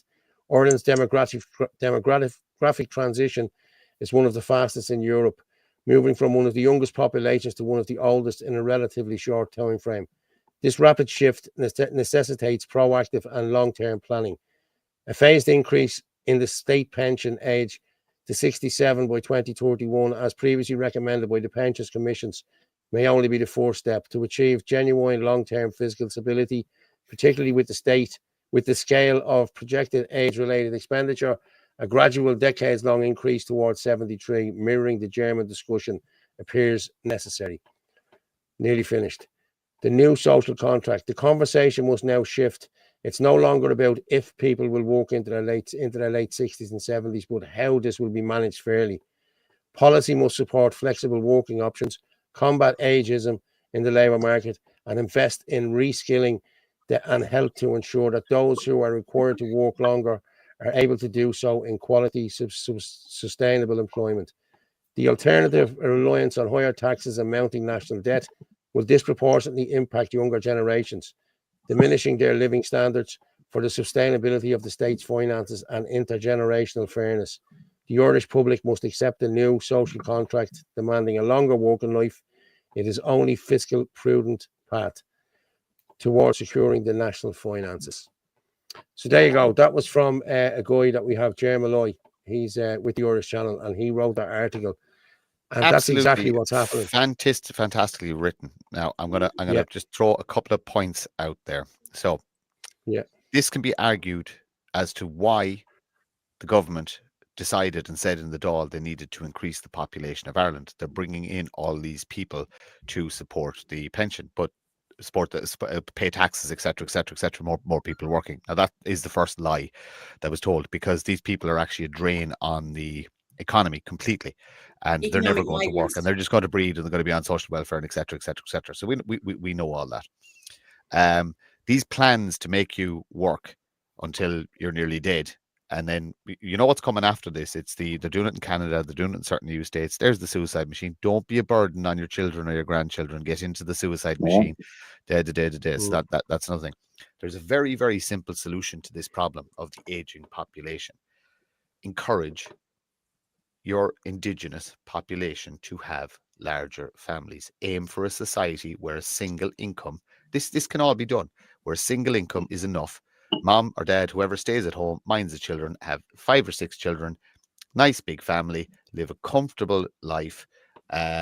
You know, if they want to talk about social contract, we need to rewrite the social contract to say that this is not happening. The retirement age should be 65. 65 is a fair age to work to, and it should not be changed. It shouldn't even be 66. It should be 65. That's the social contract. You should be able to live in the society on a single income. If you want more, work more. If you both want to work more, pay the childcare, etc., etc. That's up to you.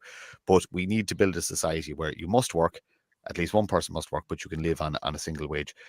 If we fix that problem in relation to make it financially viable for a good married couple to have lots of children and them to live a comfortable single income life, problem solved. Simple as that. You fix your age demographic, and then you have to deal with the spongers, whether they be internal or external. You have to deal with government waste.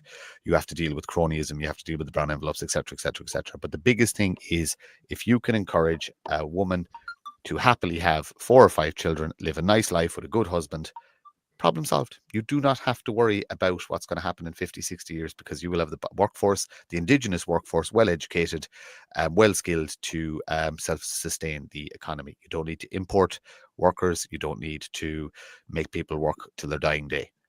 Simple as that. Large families, have babies, happy days. Yeah. John? Paul, will you will you just wait till you see this, John, now, just in what we were talking about with those people outside the Dáil. I just sent you on a post there from Facebook. Just put that up. Now, just think, again, these people, right, who are abusing these industrial schools are only looking for a medical card and a pension after years and years of work, okay? Just look at this.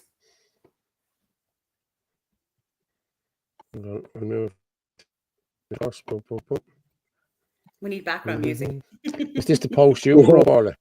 Just, yes. Is this your... Martin, can you sing? Just I can sing far away. Further away I'm saying, John, not anything you'd like to listen to. I listen to German industrial metal, so it's not to everybody's taste. Oh, trust me. Metal. Do not go on a trip with Martin anywhere. That's the way to go. Christina Walsh is just putting in there. In Canada, Martin, the first heart transplant from somebody that chose suicide was done last week. Oh, God. Okay, this is from yourself, Orla. We will never know the exact cost of immigration in this country. Okay, hold. You just sent me that there. Is that the one you're talking about? Oh, that's an iPass one you sent me. Yeah, that's it. That's it. Yeah. Yeah, that's it. Okay. We will never know the exact cost of immigration into this country. It seems to be more and more money being spent, taxpayers' money. Taxi costs in 2024, look, just shy of $1 million. This cost is in 2025. Yeah, this is just for taxis. Mr. O'Callaghan, 228,107 was spent on taxis from January to June. Jesus Christ. Last May, it was reported that more than 12 million had been spent transporting international protection applicants to the cost related to bus and taxi services used to transport asylum seekers from their point of arrival in the country to IPAS centres. A total of 4.1 million was spent on transport. Sorry, what were you saying, John? How much?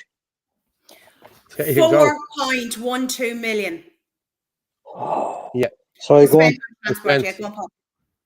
That was just on transport in 2022, following the activation of the EU Temporary Protective Directive.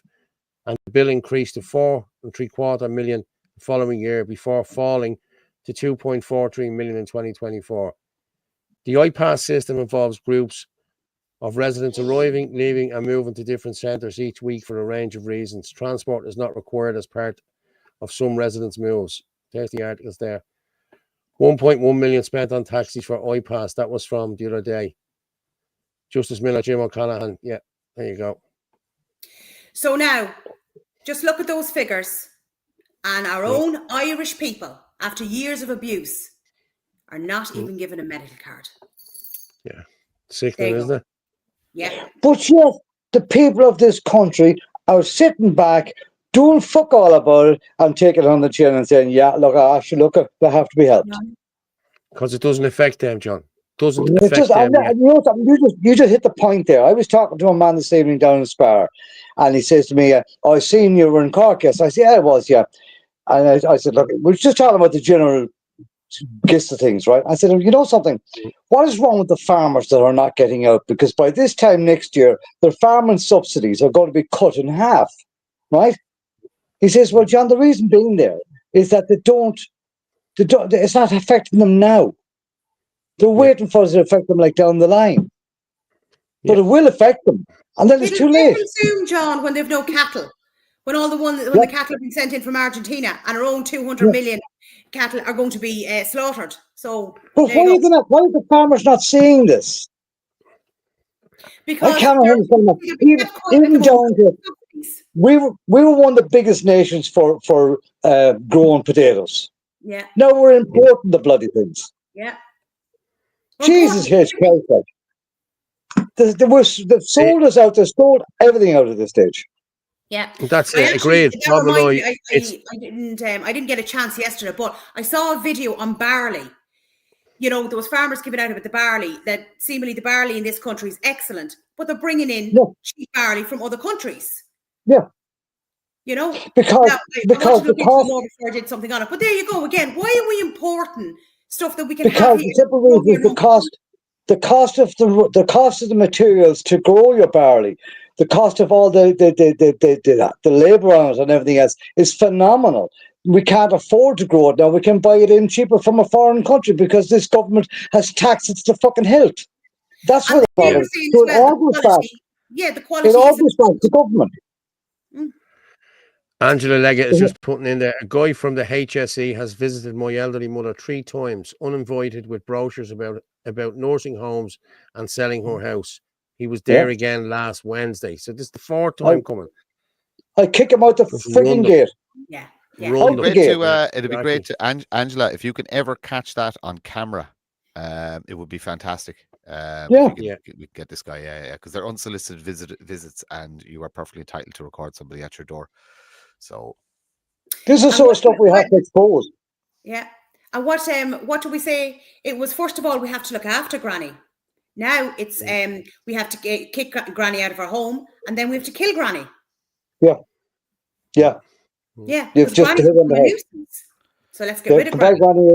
Goodbye, Granny. You're bored, and goodbye. Knock her off. Good luck. Yeah. That'll be the day after she finishes working, after 60-something years. She's 79. Well, sorry, go on. Go on. What were you going to say? Just a quick one. Right, we accept this. The country got money, and we decided that we can't live. It has to be 2 cars. It has to be 5-bedroom house. It has to be 2 holidays a year. This is on a certain generation who got a taste of the good life. Right, that life is over now. Accept that life is over, and just accept that if you've got a roof over your head, if you've food in your belly, you're winning. You're winning in life. You have your health, roof over your head, food in your belly. You've pretty much won at life. Accept less. Just mind what you have, right? But we don't need stuff, and we don't need things. You know what I mean? You don't. The two of you don't need to go out and kill yourselves. Manage your bills. As long as you're paying away a little bit in the mortgage and a little bit in the ESB and a little bit in whatever, no one can touch you. You know, there's legal routes to defend yourself. You know what I mean? Don't ever go hungry. Don't ever go cold. Don't ever worry about a TV license or a car tax or mortgage payments or anything like that. You just tip away what you can. You know what I mean? You have to pay. That's a reality in life. You have to pay, but not at your own health's expense, right? You're constitutionally actually protected. Your person, your own person, is constitutionally protected. So you just tip away on your bills. You know, don't live an extravagant lifestyle. You can't have it all. But accept that we don't need things and we don't need money. A nice, simple little life with happy partner, happy children. Everybody fed, watered, and warm, and a roof over their head, and you've literally won at life. You've done exactly what we're supposed to do, and just simplify. And if everybody stops paying or cuts back the amount they're paying, you'll actually see that the bills will come down. They'll come down. If everybody just decides, I'm not paying my ESB bill anymore, I'm cutting the cancel direct debit, and I'm going to give them 50 euros a week, or the European average 68, 69 euros a month. I mean, that's it. Pay that European average, because we're all Europeans, as the government tell us. Same with your mortgage payments. You can cut them by half for a while. What are they going to do? Take 6 months off and just pay for 6 months, and you make sure that, you know what I mean, your other stuff is taken care of. TV license. What about it? They're bringing people to court left, right, and centre as a way of trying to scare people. We don't watch the TV anyway. Exactly. Stick your fingers up them. Tell them you're not paying it. That's it. What are they going to do? They're going to jail everybody. Show to watch. Yeah. What are they going to do? They're going to jail everybody. I turned on the TV tonight for the first time in about 6 months to watch ELOT. Yeah, there you go. See, this is your match, John. And I tell you, you didn't look any better on TV. Well, you did, Owen. You look great. Never mind with those two lads. You look fabulous. There's a comment there. Robert Hagan is just. Sorry, go on. Sorry, why won't you put up comments on Kieran Kelly? He claims he has info that can take down the government.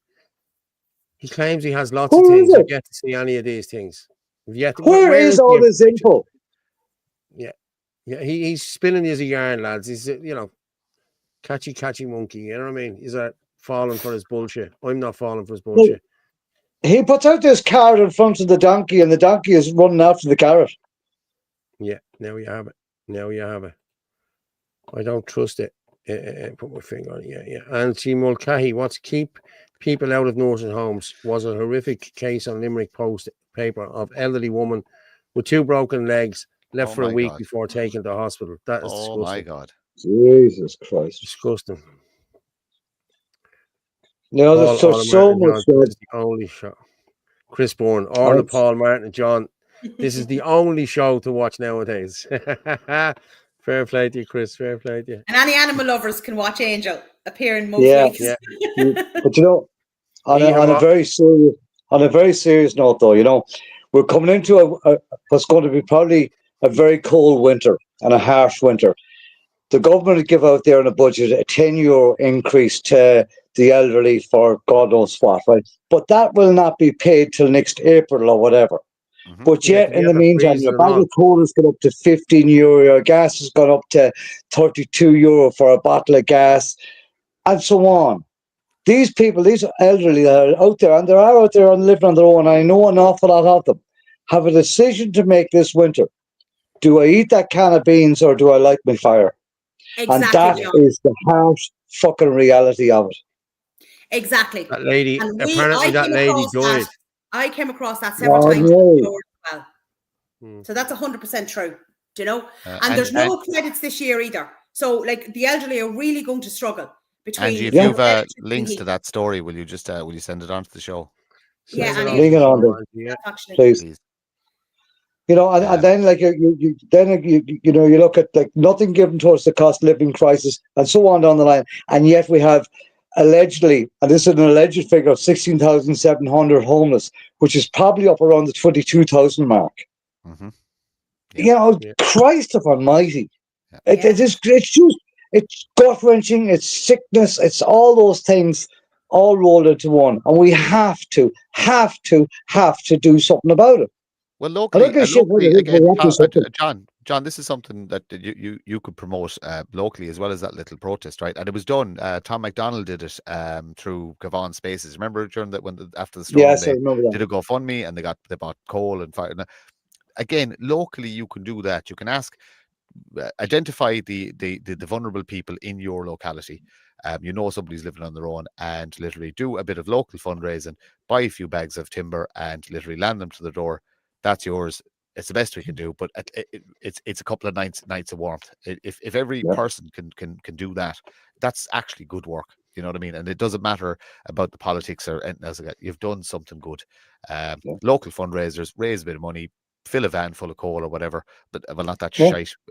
Import coal from the north, because that shite we have down here is fucking muck and it doesn't fucking burn and it's crap. We want old-fashioned coal, not this EU zero carbon crap. Chop down trees. Go into the forest. You know what? Start going into the forestry and start cutting down trees. Pull out a couple of trees yourself. They take about 2 years to dry out. Do it now and fake them. The family of woman who died after suffering 2 broken legs in care home urged people to visit loved ones. Mary Melody, 89, fell out of a wheelchair in the Clare Community Hospital, but was not brought to University Hospital Limerick until 2 days after the unwitnessed fall. The family of Mary Melody, who died after an unwitnessed incident at the Rahane Community Hospital, Tourmaganey, County Clare, has urged people to regularly visit loved ones in care and try to ensure their safety. Mrs. Melody was wheelchair bound. She fell out of the chair in an unwitnessed incident at the care home on July 3rd, 2021, and died 7 days later at University Hospital. God bless her. Miss Melody's son, Pat Melody, and her daughter, Moira Lenehan, both called on the HSE to ensure doctors are called whenever a person in care suffers a fall or injury. I thought that was the norm. I thought that's what used to have to happen. He also urged people to make regular checks on their loved ones in care. If you have a family, if you have family in care, for God's sake, go and visit them, because you just don't know what's going on after you walk out that door, said Pat Melody. Staff said they did not call a doctor after the alleged fall. Okay, so when they walked in and she was lying on the floor, did she fall out of it? Like, she fell out of it. But she would have been had to have been lifted up. Do you realize what it's like to try and lift somebody that cannot support themselves? I know this myself. My mother had MS. Like, it is very difficult to lift somebody who, hasn't got the muscle strength to pull themselves up. Like, if you broke your legs, I'm sorry now, you are going to be in absolute agony. Well, I worked in Piedmont Hospital for a good period of time with people who were crash victims and so on, and all that goes with that. And if anything ever happened to them, that they slipped or they fell or they fell out of bed or whatever the case was, the first thing we were told to do was call for medical help. Before we actually touched them, before we tried to lift them or put a harness on them and lift them back into the bed or whatever the case was, call medical. Where's all that gone? And they Jesus are God, has supposed that to been- contact the family when anything like that happens. Or even we'll say if your relative is sick or anything like that, because that's what was done with me. You know, anytime my mother was sick or anything like that, I was rang, I was told. Oh, it's I don't know what I don't know what I can't understand what we're living in at all. I just can't. Like It's the pain that so woman hard must to have it's so I've hard to broken a leg. stomach the whole thing, man. But I've broken a leg. I know what it feels like. It's 2 days. I can't even bear to think about the pain that woman was in. Yeah. And I read as Paul was scrolling down there that they put it down to her osteoporosis or arthritis. God, the inhumanity of the care system, because it's filled with people who don't care. Care used to be a calling. It was a calling in life. You went into medicine, you went into nursing, you went into care because you were drawn to it. You know what I mean? Whereas now it's a clock in, clock out with. Look, there's no point lying about it. There's an awful lot of foreign nationals working in because they're cheap. They're cheap. It's as simple as that. Cheap labor, nursing homes aren't about care. They're about money. They're about profit. But again, Well, this is where there's still some very good people in nursing homes looking after, but is. there's not enough. Yeah. Of course, it's the same as There's not enough. there's still good doctors, there's still good nurses, there's still course good we in everything. But we have to take profit out of care. It's as simple as that. You can't have both. Exactly. You When know? money's involved, nothing ever good comes out For of it. somebody to do a care home nowadays, it's costing what, €1,000 a week? Is it maybe more, €1,200 a week? 1,200, yeah. Yeah. Yeah. 1,200 a week. If they just went away on a big Caribbean cruise, it wouldn't cost that much, you know. I don't know. People are asking there, any word on the poor man fighting for his land against Bordamona? Liam, we haven't heard anything at all now this evening. Usually we would get a few messages in, but I haven't heard any update. This just as a matter of fact, did anybody hear anything about somebody down in Tipperary? There was some sort of an altercation and somebody was set on fire. I saw the story, and all I've heard is it was after a GA match. I don't know how much truth is in that, but that's the only message I've seen about it. God almighty. Yeah. So I'll just check that. Check the phone, see if there's anything else about it. If anybody has anything sticking in here.